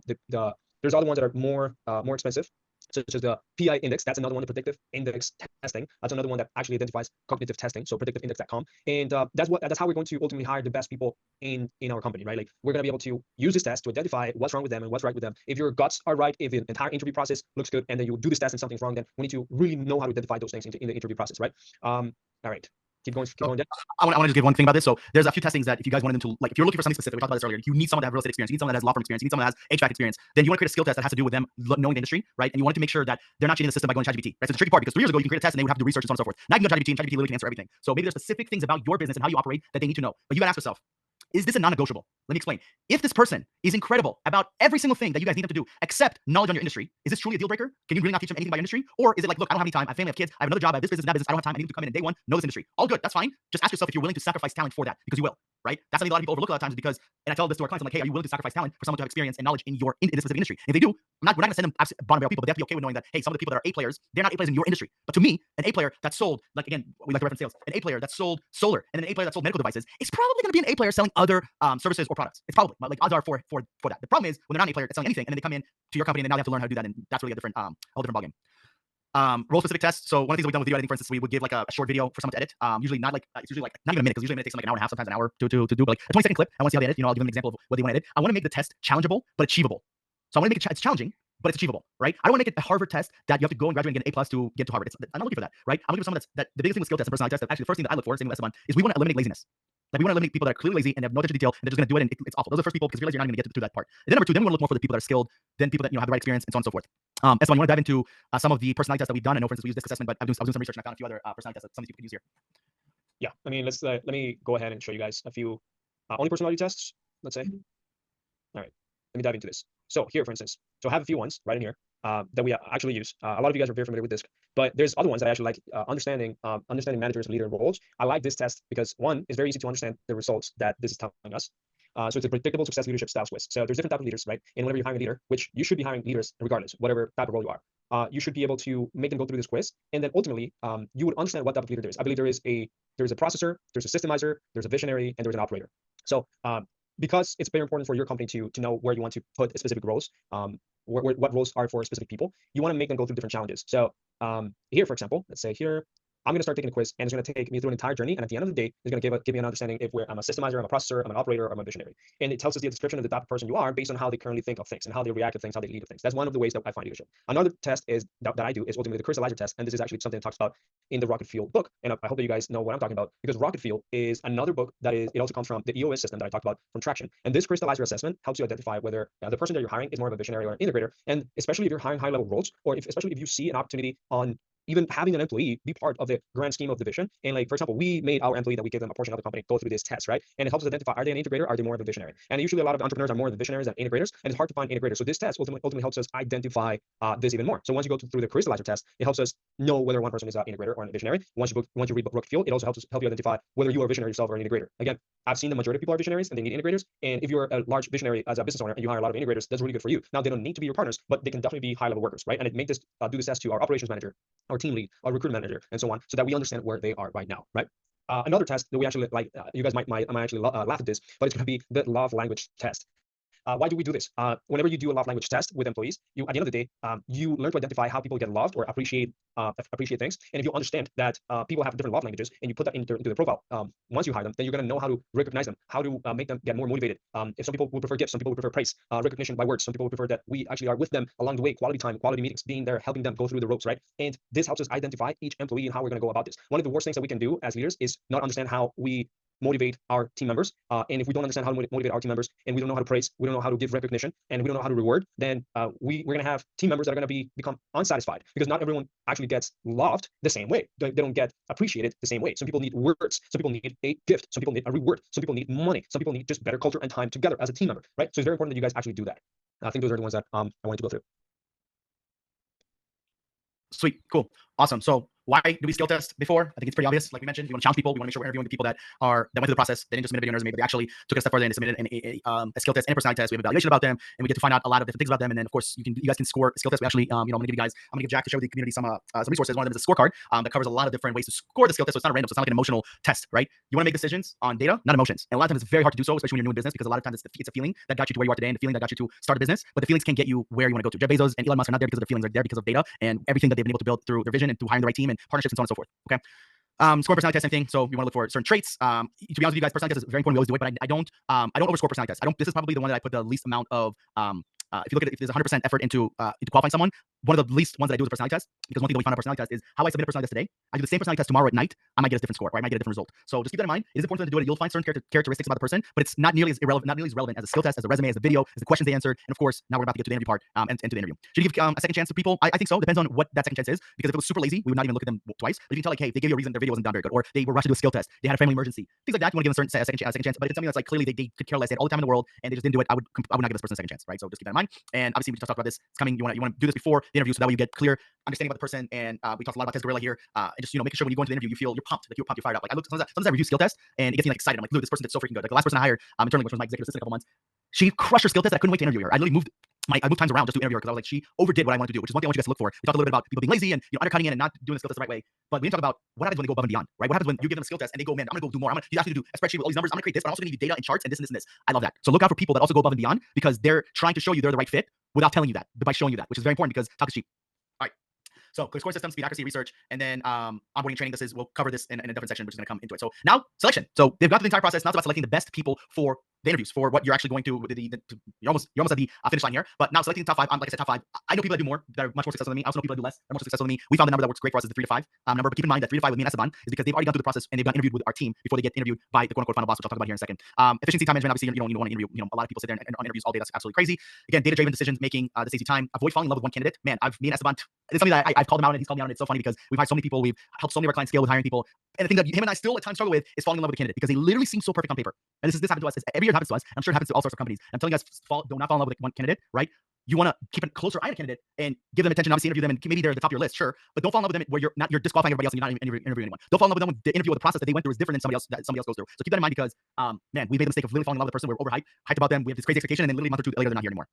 It has happened. It's happened to our clients as well, and something that I want you guys to avoid. Be open to interviewing more candidates if necessary. So like I said, top 3 to 5 is great, but man, if you feel like it just did not hit the mark and none of them just are what you're hoping for whatever reason, interview more people. Maybe do another top 3 to 5. That has happened to us. That I like top 3 to 5, but if they were not good enough, I'm not just gonna hire the person that I'm like about. I need to feel excited about them, right? Because you guys know when you hire someone, they're excited. They're telling the family and friends, I'm starting a new job. Let's go. This is great. You need to feel the same about them. If you're not excited onboarding them, you're not excited training them, you're not excited showing up for them, you're hiring the wrong person. It's just like I make some weird comparisons, guys. So hopefully you don't judge me. But it's just like going on a date and the girl or the guy just not impressive. They're not all you were hoping for. Your odds of you going on a second date is very low, right? Why would you go on a second date? It's the same thing here, right? Why would you have someone go through the process? They're not impressing you. You have zero connection to them. It's like I have a quote that I love telling people. It's, if you do not vibe with them, do not tribe with them. Don't have them in your tribe. And it's okay because maybe somebody else will. Somebody else is gonna get along with them. Somebody else is looking for that type of talent, experience, so on and so forth. Okay, so 3 to 5 is my favorite number, but I'm not gonna die by that number. That's just what I hope for.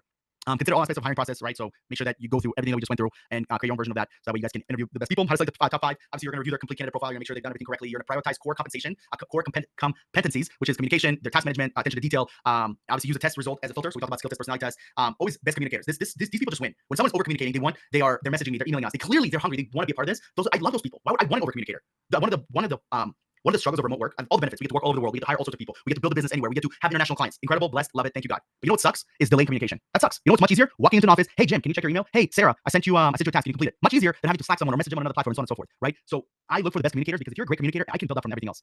And this is a very underrated and very overlooked skill and requirement that people have. They care about communicating, and then they complain when somebody hires someone. There's a delay in communication. They send a message 2-3 hours later, they get a response back. There's always a delay. Keep in mind, remote work, there's already a delay. We're kind of in a delay business because if someone's building the same thing that we are building and they're all together at all times, there's an advantage there. There's an advantage, right? The disadvantage is that they can't hire certain people around the world, but the advantage is they get to work together at all times, every single day together. That is an advantage. I hate admitting it, but it is an advantage. So just something to keep in mind. Always look for the best communicators. Another couple things here. After completing all the pre-vetting, they need to complete everything. Like, don't have them skip certain things. Oh, this person's great. He didn't want to submit a video. Oh, this person's great, but they didn't want to submit a resume. No, that's unacceptable, right? What is your process? They need to complete everything in the process. There should not be any people, even if you know them personally, that skip certain steps. That's unacceptable. When there's sufficient data to compare, so obviously you want to make sure that if you only have one person, you can't really compare it. But when you have 5 people, you can compare resumes and videos and experiences and skills and tests and so on and so forth. Here's a few ways to rank people, right? So you can actually give them like certain points, and like then you can let's say there's 10 people that apply, you only want 5 of them. You can give them a scoring system right here based on this point metric system, and then boom, send it in, and then add up the points. And this is just a way. I don't personally do this, but I found some people that have done a point system similar to this. And obviously you can go off of your gut feeling based on what you see and everything that you evaluate in order to actually make the decision. Prioritize most critical skills, and then eliminate candidates below the threshold. Do not interview people, just interview them. I keep saying this because I wanted to stick in. Selecting top candidates, 5 candidates is next because they've already gone through the process, and now you're basically ready to interview people to see who's going to be part of your company and whose journey you're going to be part of, right? Because it's not just about you and your company; it's also about where they're at in their life and their journey and whatever they're wanting to achieve. Okay, this has to be a win-win relationship. You guys can see I hope you guys are seeing this because one of the things that Esteban and I have done a really good job at is we hire people for the benefit of our company, 100%. The company always comes first, but we also hire people and we want to help them achieve whatever it is they want to achieve, right? Maybe it's get married and have family. I'm not going to help them necessarily with directly that, but by financially helping them, they can get those goals. Maybe it's travel, maybe it's buying a house, whatever the case is. I want to be able to be a part of their journey, just like they're part of our journey, right? One of my favorite quotes is, "You give people everything they want, you're going to get everything back and more." Something along those lines. I'm probably messing that quote up. You guys get the point, right? If I give everybody everything they want on my team and I help them achieve everything, they're going to help me achieve everything because there's no way they're achieving something and my company is just suffering, right? Because they're hitting their goals, they're hitting the KPIs, they're helping us grow. It's a win-win-win partnership right there. So you can streamline this. You can completely streamline this process, but also be very cognizant about the people you're choosing. And then again, quick checklist before we move to the last section is to review everything, rank the candidates, make sure you're finding the people that are best, that they are literally the best fits for the company, culturally, skillfully, with experience, and most importantly, there's a need for them, and there's a clear hole in your company because you don't have X doing Y. All right, so Esteban, let's dive into conducting the first interview. All right. I just want to know exactly how many people here feel like they keep hiring the wrong people, and then you find yourself just having to fire people quickly or having headaches and so on. Press number 1, hit number 1. And if you have this feeling every time that you hire people and that you just wasted your time, wasted a lot of energy, you get angry because like this person sucks. Like press number 1 in the chat. I want to really get to have a feeling of how many people have done this and continuously doing it. All right. Jack said that he has hired wrong people in the past. Okay. If you guys are in business, you guys understand that the reason why you're not getting clients is probably because they're not sold in you. You're not able to attract them. You're not able to close them and ultimately onboard them so that they can pay you guys, right? Well, it's the same thing with your team members. If we're not able to attract the right type of team members, if we're not able to close the right team members, we're just going to keep actually letting garbage go through the company, right? Letting garbage go through, and that is something that we shouldn't allow at all. And the interview process, regardless of how many tests we do, it's going to be one of the most crucial times that we gotta take care of our company. Like we gotta protect our company. We're the ultimate protector, right?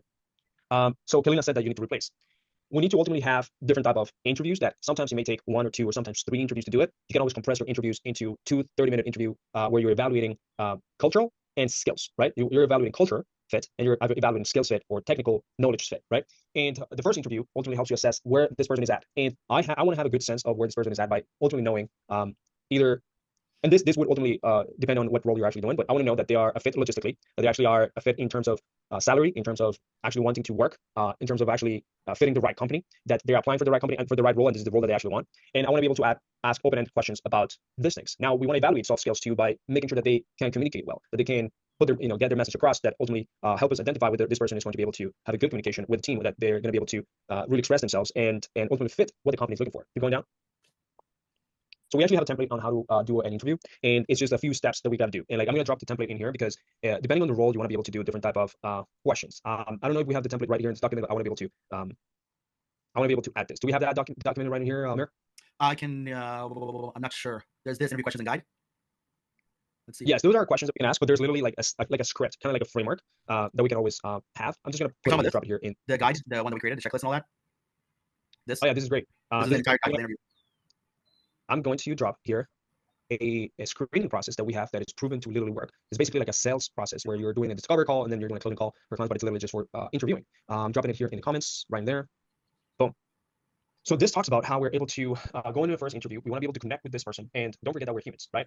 We got to be able to set the agenda of how this conversation is going to go and find a fit, whether that's a logistical fit, skills fit. And then at the end, we want to be able to ask questions based on the cultural core values that you have so that we understand how they operate, right? This is what we got to be able to do during the interview process. And during that doc, it's going to help us identify because there's a step-by-step process on how to do it. Keep going down. All right. There's, depending on the situation or depending on the job role that you have, we want to be able to ask questions as if they already have had the role before and you know those questions more than anyone. So if it is a cold collar job and someone starts being very angry or starts shouting at that person, we want to be able to ask open-ended questions. Like, what happens if someone starts becoming angry, and what's your first reaction and how would you handle it, right? So that we understand what type of problem-solving skills they have, how they adapt, how they ultimately act towards certain scenarios, and how they behave, and what is their response if they're able to express themselves in a way that it shows us how they would operate during those scenarios, and it's the right way of conducting themselves. Then we probably are going to identify whether their experience that they have is something that they have actually applied and learned, or that is just something that they have been in the job and really not being the best at that job. So when we do scenario-based questions, behavioral-based questions, we'll know what their thought process is. Keep going to cultural fit questions. All right, cultural fit questions. I love asking these questions because we just need to ask questions based on core values. So you have your list of 5 to 10 core values. Let's just say you have 3 core values, 5 core values. You just need to create questions based on your core value. If your core value is always accept excellence, then how do we create questions based on always accept excellence or only accept excellence? Let's say it's your core value. Well, if you want people that only want to do excellent things, then all right, tell me about how do you finish projects, and what do you make sure that you do if there is a incomplete project? Or you can literally go to ChatGPT and ask questions like, give me a series of questions based on these core values that will help me identify with this person is going to be a right fit, right? What are one of our core values in here that we ultimately have? Let's say, for instance, always be learning, right? Or, well, Kaizen, right? Being 1% better every day. And if we want to ask a question based on that core value, what would it be? Well, tell me, how do you learn things? When was the last time that you actually learned something? Teach me something that you learned recently. Tell me, what do you do in your day-to-day or in your free time that actually makes you be on top of the game? Or how do you stay on top of the game? These are questions that literally will tell us exactly what you're doing. So for example, if they're learning every day, they're probably watching a podcast, they're probably watching some sort of book, like they're reading a book or an audio book, they're probably watching a YouTube video, they're having courses, they're going to seminars, whatever, like, or they're just like role playing with others, or asking a lot of questions, and you'll identify that core value is the right fit for your company, right? Because they are telling you exactly that they are learning every single day. And if they give you an answer that is a specific for that specific culture that you're looking for, then you're ultimately getting closer to hiring the right person. All right, keep going. So here's the guide. You guys can always download that guide on interview questions that you guys can actually ask. It's going to be located in the link to just a Google Doc that we have created and that we use in order to help our clients just become better at the interview process. Because again, it's kind of like doing the entire sales process, but in this case, it will be an interview process. All right, section 3, when to conduct the first interview. I think you wrote this, Omer, right? And I think we already covered this a little bit more.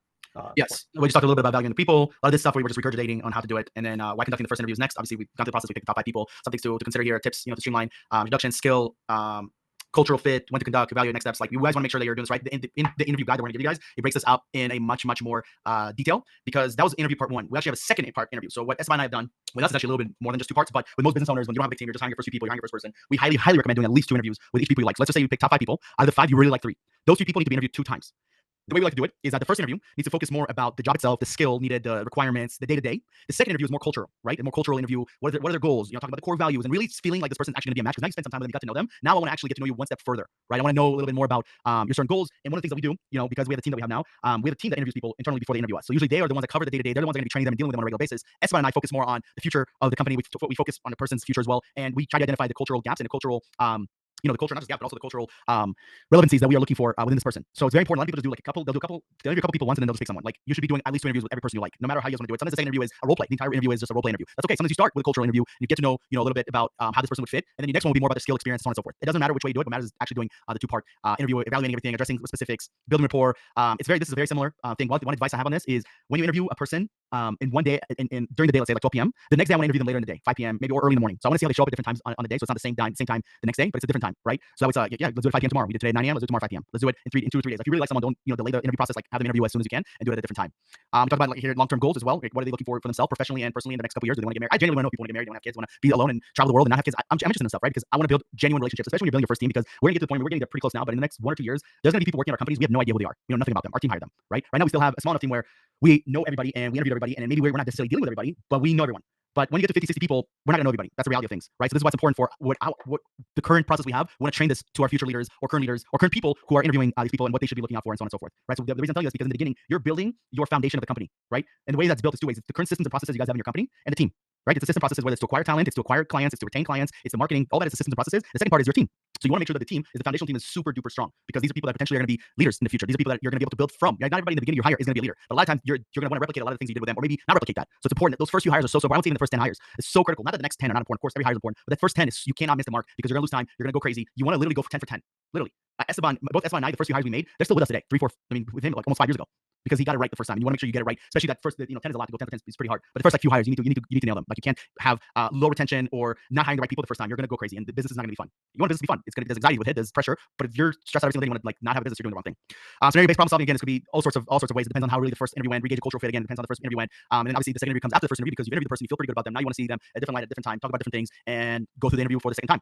Some tips here, obviously having preparation is very key. So preparing your questions, understand what are going to be the key points you want to cover, what are things that you're looking for in this person. And one of the things that the last hire I made with my executive assistant, she was the first person ever to ask me one of the things I loved about interviewing her. First of all, she nailed everything that I needed her to do. But what the nail in the coffin, why I hired her, one of the nails in the coffin, I would say, and definitely was a very big contributor, was the questions she ended up asking me at the end. Because usually people, okay, so we do the first interview, we'll do the second interview, then at some point they want to ask questions. If you have no questions, kind of a red flag. It's honestly, you've covered a lot. And even with us, with a descriptive job description, so much information on our website, so much content out there, people have questions. Totally okay. I'm totally okay with that. She asked me very, very questions I wasn't ready for. I was like, wow. And I was like, if she's asking me these questions, she's literally going to be thinking like this as an executive assistant. This is the kind of person I want her to ask me these type of questions. It was super out of the blue. So I like that a lot. And then of course, if I don't make a decision, at this point we have, now you've identified the role. You've created a job description. You have people submitting questions. You have people doing the pre-vetting process, going through the application process, submitting a video, submitting a resume, doing a skill test, doing a personality test. Now you've done 2 interviews. Do you guys see how this is a long process? Do you guys see how this is not easy? And if this was easy, everybody would be hiring A players all the time. The problem is they are not. They're doing complete shortcuts. They're going to platforms that everybody and their moms are using. Notice how I didn't even name some of the top platforms that you guys probably heard of, because not that those are bad. Those are incredible platforms. They're multi-billion-dollar platforms for a reason.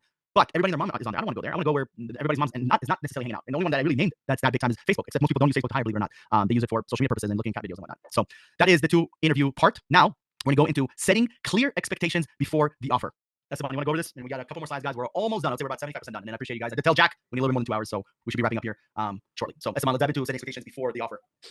All right. So as you guys know, sometimes if we get people onboarded and there's no certain expectations about different things, right? Payment structure, commissions, payment frequency, what they're going to see in the first day, what they're going to see in the first week, then you're going to open up a lot of misunderstandings for people. And at the same time, if you don't set the proper expectations for them, they're going to be lost. Imagine going to a place where you literally don't know exactly what to do. So that's why one of my coaches talked about how you have to create a leadership diamond where, one, you as a leader, you raise up and you ultimately become the best one that you can be. You educate yourself, you work on yourself, you are always thinking about yourself, like you're investing in yourself, right? And you are the right leader for the organization. But there's another side of that diamond where it talks about the communication that you provide, because the best leaders ultimately create the best communication systems so that everyone is in the same page. They see the vision. They can ultimately are open to communicating. They can get everything that you wanting to do, and they can follow that because you create a great system of communication through standard operating procedures or onboarding processes or just checklists and then proper playbooks. Well, all of this needs to happen in order to create the right culture that you want from the very beginning, right?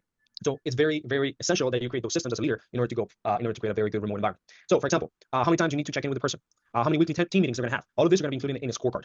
Whether you need immediate communication within 20 minutes, they should be able to communicate. All of this, you're going to be able to onboard them on that during the first few days of them coming in. How they're going to present themselves in the meetings, how they're going to show up, what they're going to address, what background you want them to have in your Zoom. There's a series of requirements and series of expectations that you want them to put. Like, what if you come in and then you just want people to dress up really well with a nice dress shirt every single day to present to your clients, but they never know. You just have that expectation in your head, and you thought that because this person was showing up in a really good, nice blazer or suit in the interview, that they're going to always show up like that. No, they need to have those type of expectations. How many times they need to communicate with you, like check in on you. Like, you need to tell them right there whenever you're getting on board, whenever you're onboarding them. And this is part of a cultural call that you ultimately have. Like, you set those expectations in a cultural call, in a welcome call, in, they call it the HR package, basically, when they need to go over the culture, they need to go over what the role is, the scorecard, the roadmap of them growing within the company, right? Keep going. All right, so for example, we did an example of cold callers and stuff like that, but in the scorecard that you create, and it's a document that goes over the 4 R's and it has the scorecard, you want to be able to tell them exactly how they're going to be successful, the things that they need to do to be successful, and picture the successful role that they're going to have, or the successful indicators that are going to put them in a position where if 2 weeks pass by, 30 days pass by, and you don't see results, well, you already have given them a certain clear expectation on key performance indicators. You need to do all these goals. You need to have this percentage of qualification rate, or appointment sets, or qualified appointments, or closing ratio. And if you provide them the right tools to measure that as well, or you're measuring that in the back end, now you're going to be able to actually track it correctly, and you do that in a week-to-week basis, right? Keep going down.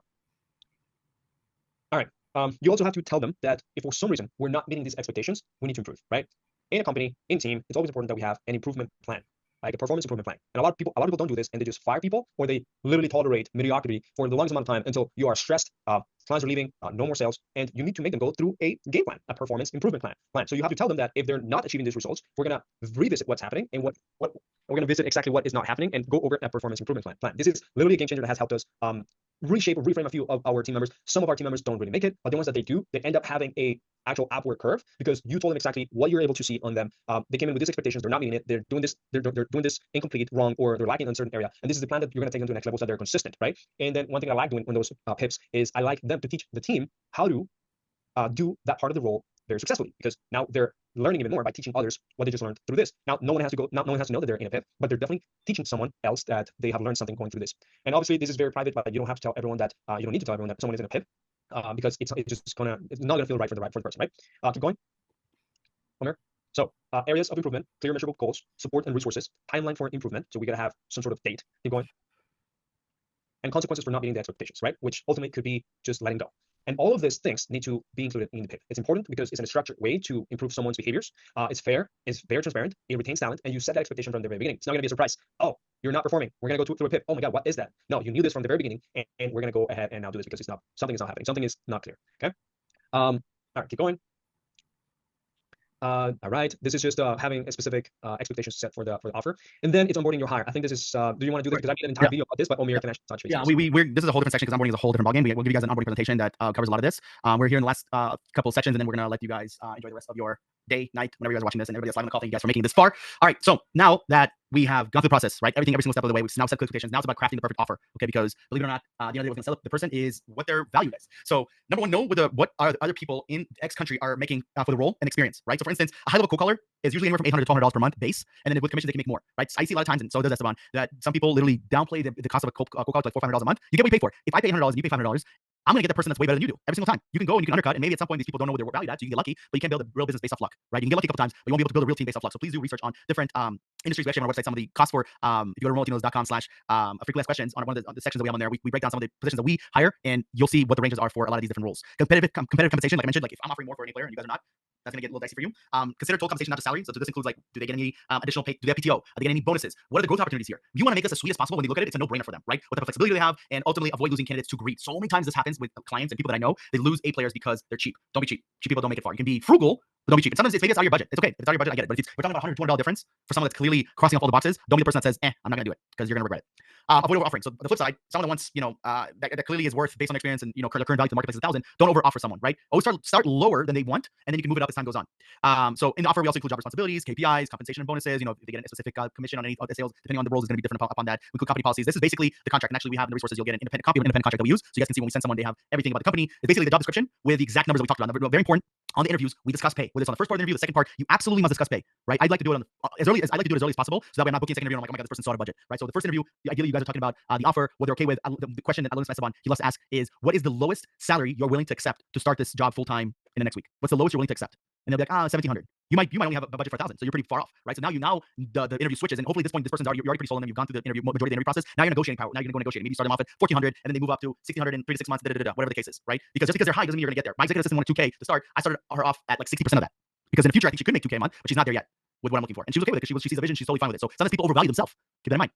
Why crafting the perfect offer is next, right? So at this point, we've already gone through the entire process, and now we're ready to actually hire someone. We want to send them the offer. We give them the clear expectations, and then obviously once you interview and you onboard them, you want to monitor performance, providing feedback, so on and so forth. We talk. I'm putting things here and there about certain things that I'm not going to cover on this, but these are things that are very important when you actually hire the right person. So this is actually a chart I saw about time saving by delegating remote teams. Like you can literally you can save and delegate so many different tasks that you guys currently are doing or not supposed to be doing, and it really boils down to your current time and current things that you guys are working on in order to really grow the business. Because at the end of the day, the only thing that's of the essence for you guys is time and money.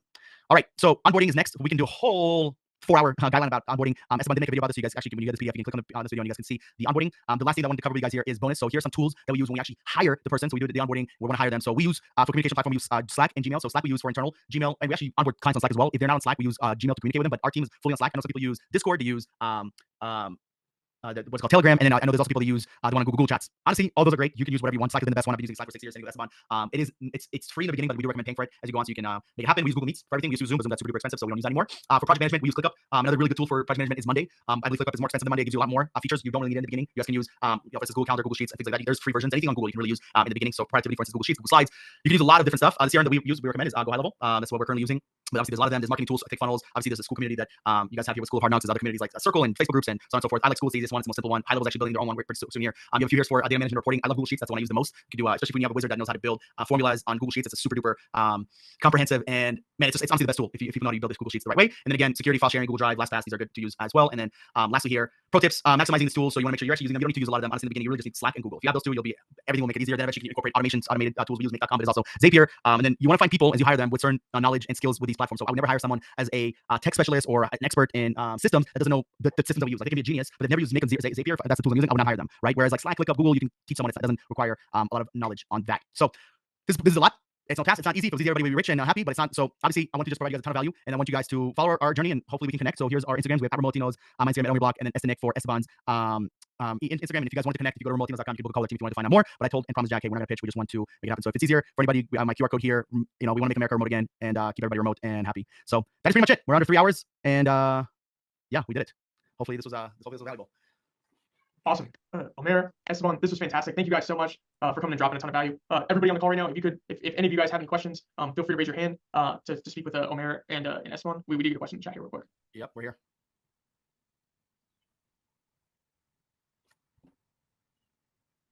I don't know if someone's in the chat. Let me check it. One question: what tools do you use for payment? We use Stripe. But we're probably going to be moving off of Stripe pretty soon here. Stripe is really good. It's the safest one. It's the easiest one. The problem with Stripe is that it protects the customer, not the business. So there are, honestly, going back, if it's mine, I can go back 4, 5, 6 years ago, even like 3 years ago when we partnered up. We wish we used another tool that, there's high processing fees. Stripe is the most common one. And there's a lot of easy automations that you can do with it. But yeah, I recommend Stripe. There's also Square. There's also, you just want to find something that protects you and not something that's new, because you're dealing with payments and you want something that overcharges people. And, Omer, is that for? He's probably using payments for people, the candidates. Yes. So we just started using del.com. They're great. We just did the first one, this first payment. I love Wise. Wise is great. Honestly, if you have a small team, Wise is super duper easy. There's PayPal, high fees, not a biggest fan. Payoneer is also pretty good, high fees. Wise has been the best for us. It's the fastest. You want 2 things when it comes to payment, your team. The money gets there on time for them, and then you don't have a lot of fees on your end. And Wise has been pretty good at that. So the only issue with Wise is that it's not in every country. It doesn't accept everybody. So there's certain regulations there. Yep. Soraya, she said that she has her hand up. So Soraya, if you want to unmute, feel free to ask. Hello everyone. So I use remote staff at the minute, massively overpaying for them because I didn't go through all this. So I was just paying for that they could use everything, and I didn't have SOPs at the time and stuff. So they knew what they were doing anyway, which is great, and she's staying. But I don't know if you can see in the background all those sticky notes. That's like a flow of how we run things in the business. And the missing piece is the sales. And I work in commercial flooring. I don't know if I'm allowed to say this. Because I'm a girl, I get blocked quite a lot. So I want to send a guy out to do sales. But if you hired someone remote, and I know you're talking about overseas people and things, but if I wanted a face-to-face salesperson to go out, they can still be remote, But my question is, will they just steal the customers? Should I just do it? If they go, so that's the question. If they leave the company and they work for someone else, or what's? No, like if I hire a salesperson that's in New Zealand, but they're remote still because they might be on another island, and they're doing those face-to-face conversations, and I normally would use ex-installers because they understand the products and the all that. Are they just going to steal my clients when they decide to leave? No, I hope not. The one way to protect yourself is having signed an NDA. So if they have a contract in place, they legally cannot do that. So that's the first thing. The second thing is, the only reason they would steal your clients is if you're underserving them and there's like a better opportunity for them somewhere else. Otherwise, the salesperson doesn't really care. They're not gonna do that. What I have seen, and because we weren't protected by contract, is the salesperson starts their own business and they steal your clients by starting their own business. But if you have them sign an NDA, you can sue them. So we didn't. Guess what? When we had a team, this was years ago actually, when I worked with Joel, we didn't have contracts in place for people, and we had a girl quit, and she stole like 20 of our chiropractors. True story. And she's literally 20 chiropractors paying you $1,500 a month. You do the math, pretty good money. And we couldn't do anything. There's nothing we could do. There's literally the biggest pain in the ass, and because we didn't have a contract. That contract question is the first thing. And then most salespeople, I noticed they don't want to start a business; they just want to make commissions. So the odds of them doing that means that you're either underserving your clients something. For them to do that is very, very, very rare. So a contract should protect you. Okay, good, because that's the one thing that's been like the bottleneck. I've not been sorting out that problem because I was scared that they would do that. Yeah. And also, if you were saying before, you don't have to get the best of the best, because that comes with a huge price tag. And if they're really good at sales, like what sell they sell, I know plants. How do I give them that tremendous amount of information to learn products and how the products are used and in what scenarios it would be used? And I bet just getting someone that's like an ex-floor layer that knows all those things. There's the benefit of both, right? So the benefit of finding someone that's good off the bat, like you said, it is a price tag to it. But a lot of times, the salesperson that's super experienced and super good from the start, they're less coachable. So they're coming in already wanting to be fed leads and closing appointments, which is, by the way, that's fine. That's good. That is a good thing. The problem happens when they don't have the leads and things are a little bit slower, and you need them to be there for the company. They might not be there. Where someone I love hiring a hybrid closer. So what I mean by that is the first 2 to 3 months they have to be appointment setter. And they prove to me that they can be a good appointment setter. And while they're setting appointments, they're doing some of the sales. It's not like they're doing no sales. They're doing like 70% of the sales process. And the last 30% is the negotiation, taking payment, handling objections. Those are very trainable. What I've learned is every closer can set appointments. Not every appointment setter can close deals. So what you have to get good at is training these people, because every closer I've trained internally, and for other companies, a lot of them started as setters and they were okay with kind of moving up the ladder. So you just have to ask yourself, how good are your current trainings and processes in place, and how good are you at training and coaching? Because sometimes the CEO, the owner of the company, the founder, they can sell the service themselves, but they don't know how to sell. They don't have the comprehension, and they've never done sales, so it's hard for them to teach something they've never done besides doing it themselves. It's very easy to sell your own product and service. Go do that at another company and go follow a sales script, right? It's a different process. So I always recommend do that. No good at sales, or maybe not so confident at sales, but you're an excellent coach or teacher, which I am. Just crap at sales. Then the best tip I have when it comes to coaching sales, this is why I think that sales it's kind of funny, because sales is hard. I get it, trust me. But I also think it's probably one of the easiest things out there, because it's just repetition and just getting good at talking to people. The number one thing to train sales is doing call reviews. That's number one. It's not saying in motivational videos. It's Rilla something. Say that again. RILLA, Rilla, and that can be called the salesperson on site. So are they walking in person? Because what do you sell exactly? So like a builder, so they use our service. So the business is profile floors, but the commodity is just doing the install. So I'm trying to get with the builders so we can do their installs. Yeah, I mean, if you can be there with the salesperson and see how they do it, and do a lot of role play in person, I think that'll help a lot. But it's when I said role play is because people that we work with are remote, so it's all remote sales. So it's reviewing sales calls there. If it's in person, then you meet them in person, and then you see how they do the sales call right there, and then you literally are there with them. You need to practice. It's just practice. It's doing a lot of role plays, and a lot of people get burnt out from doing that, because it's the same thing over and over again, going over the same things, and they don't want to do that. So you have two options: either you do that with them, or you hire someone to do it, because someone has to train them. If you can't and you don't want to, you can hire someone that can come in and do it, because you're going to be missing out on training someone and be able to help them level up. But obviously, there's a cost to hiring like a managerial type of person. Okay, thank you. Yes. Okay, Derek. Yeah, we'll do Derek and Kalina.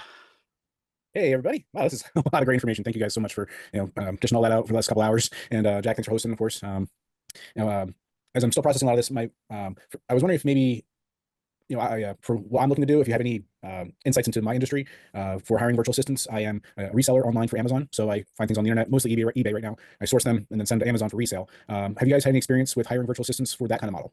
That model, no, but we have one of my clients does trading cards, so I mean not too far off. He finds cards and then he resells them, and then he has like a legit 7-figure business doing that. It's pretty crazy.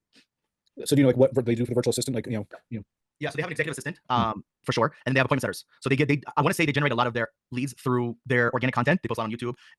His name is Eric Michael. You can actually look him up, Eric Michael on YouTube. And then they also run ads, and they have I believe, I could be wrong, but I think they have a community as well. So they have appointment setters, and then they basically have people setting appointments for. At one point it was the founders, but I think now they have a sales team. And but so they do the trading cards, but they're not. I think they make money off that. Their main business now is a course, and they train people and they teach you how to do something like that. So I think the people they hire from us is more for their online program. And I'm just putting myself in their shoes. Like if I was to hire someone, I'd probably hire an admin person that can also. I'd probably hire someone like a diverse person for an admin / an appointment setter, because it just boils down to where you're gonna get your deals from. And I'm assuming it's like I said, eBay and Amazon. You just have to find certain things. Do you have a niche that you target in terms of what you sell and buy and sell? Right now, mostly I do a lot of toys right now, DVDs, CDs, a little bit of home goods, but mostly the other categories. I don't really deal with the people too much, because it's mostly just like I go on the website, bid, or buy it now, and then get it inspected and send to Amazon. So I don't really need like salespeople, but it's like the sourcing, and then eventually admin would be the big parts. That could be something good. Like maybe have someone help you find. You teach them how you find certain things, and I would before you do that, I would create SOPs for this. Is something that we didn't cover here, but literally creating SOPs and step-by-step guidelines of what you're currently doing, and I would record everything. So I would have it written out and then have videos like loom video, where if you need someone to replace you and you give them this document, they can do it. And then you'd find someone, and you don't. It's because you're in a pretty niche business. The odds of you finding someone that has experience in this is very low. So you need to find someone that's detail oriented, that understands. Maybe they work for an Amazon FBA store, or maybe like they've done e-commerce of some sort. That gives them a little bit of an advantage, and then they can come in. And I think the best thing they can do for you is find you potential deals, and then you teach them eventually how to flip them and things like that. But I think that's like an admin. I don't know what that role would be called, but it's like an admin. It's an executive assistant of some sort, more than an appointment setter. They're not sending sales calls for you. Yeah, thanks for that tip about putting everything on paper now. So when I do hire them, it's ready to go. So then go to ChatGPT and then literally upload that there and be like, I actually did this with this document. A lot of it, not a lot of it, but big portion of it came from ChatGPT. I'm like, what am I missing? Oh, talk about expectations. What am I missing? Bro, I always ask ChatGPT 3 things. How would you rate this? What would you change? And what am I missing? And then it will give me updates on that. Like, oh, you're missing this. Oh, you're doing this. Like, like ChatGPT gave me a 9 out of 10 rating. I was like, son of a bitch, I want a 10 out of 10, but it was good enough. So yeah, hopefully that helps, Eric. Thank you. Yeah. All right, Kalina. Hello, don't mind my voice, I'm actually sick. So a quick question. So I just need advice on this question. So I had a VA who messaged me this morning, and he felt like he's not capable of one of the tasks that I assigned him to. However, my question is, how could it be too soon to replace him with someone else? Like, would you tell your VA that they need to wait like within a week or 2 weeks? Or would you tell them, okay, you'll find someone else very quickly? Like, how would you guys replace the tricky situation? Yeah, what have you tried so far? Have you had any conversation with this person? So this person, today's day one. So today's only day one. So I think he felt like overwhelmed, but it's only for 2 hours today. He just had to send out an invoice for a client. She's actually a therapist. So she just needs him to follow up with the finance stuff. So that is what the combination is. Have you tried putting her on a PIP? Pardon? Have you tried putting her on a PIP, performance improvement plan? So I don't think I did that. No, I don't think so. But we did a Zoom call before he decided to go with the client. Like, told the client to explain to me and him what it is before he even being assigned to her. And then he said, yeah, I can do it. And now like doing it. It's like, now he's like, well, I don't think I can meet his standard. I would recommend doing like a performance improvement plan where you create a game plan for them to basically save themselves. Okay. And ultimately not. You want to, like, if you're already thinking about replacing them, then like you want to at least make sure that it's not coming out of nowhere. Exactly. One of the biggest things is you never want to fire people unexpectedly. You're not Amazon, you're not Tesla, you don't have hundreds of thousands of workers. You're a small company, you're a small business. So your reputation is very important, and also believe in karma. So what goes around comes around. You fire someone unexpectedly, guess what? You're gonna hire someone and they're gonna quit unexpectedly in the future. I'm a believer in that. So I would create a performance improvement plan. It's in the PDF if you scroll down to at least section 10 or 11, where we talk about what to talk about, and you create basically a Google Doc about what to cover on this call, and you create a timeline. Usually a performance improvement plan is for 30 days. You can make it shorter, you can make it a little bit longer, and then every week you would do a check-in with them to see where they're at. So if you were to fire them, it's because they didn't meet XYZ timelines or they did not meet the standard that you needed to create. So when you fire them, it's a lot easier to fire them. You never want to fire someone. They're like, I had no idea this was coming. Oh my gosh. Yeah, exactly. Yeah. Yeah, but I was like, okay, today's day one, like, take a deep breath, and like, and I told him day one, let's see how it goes. And then I told him I would speak to the client to see if there's another way for us to like go through this slowly so he can understand. But yeah. Okay.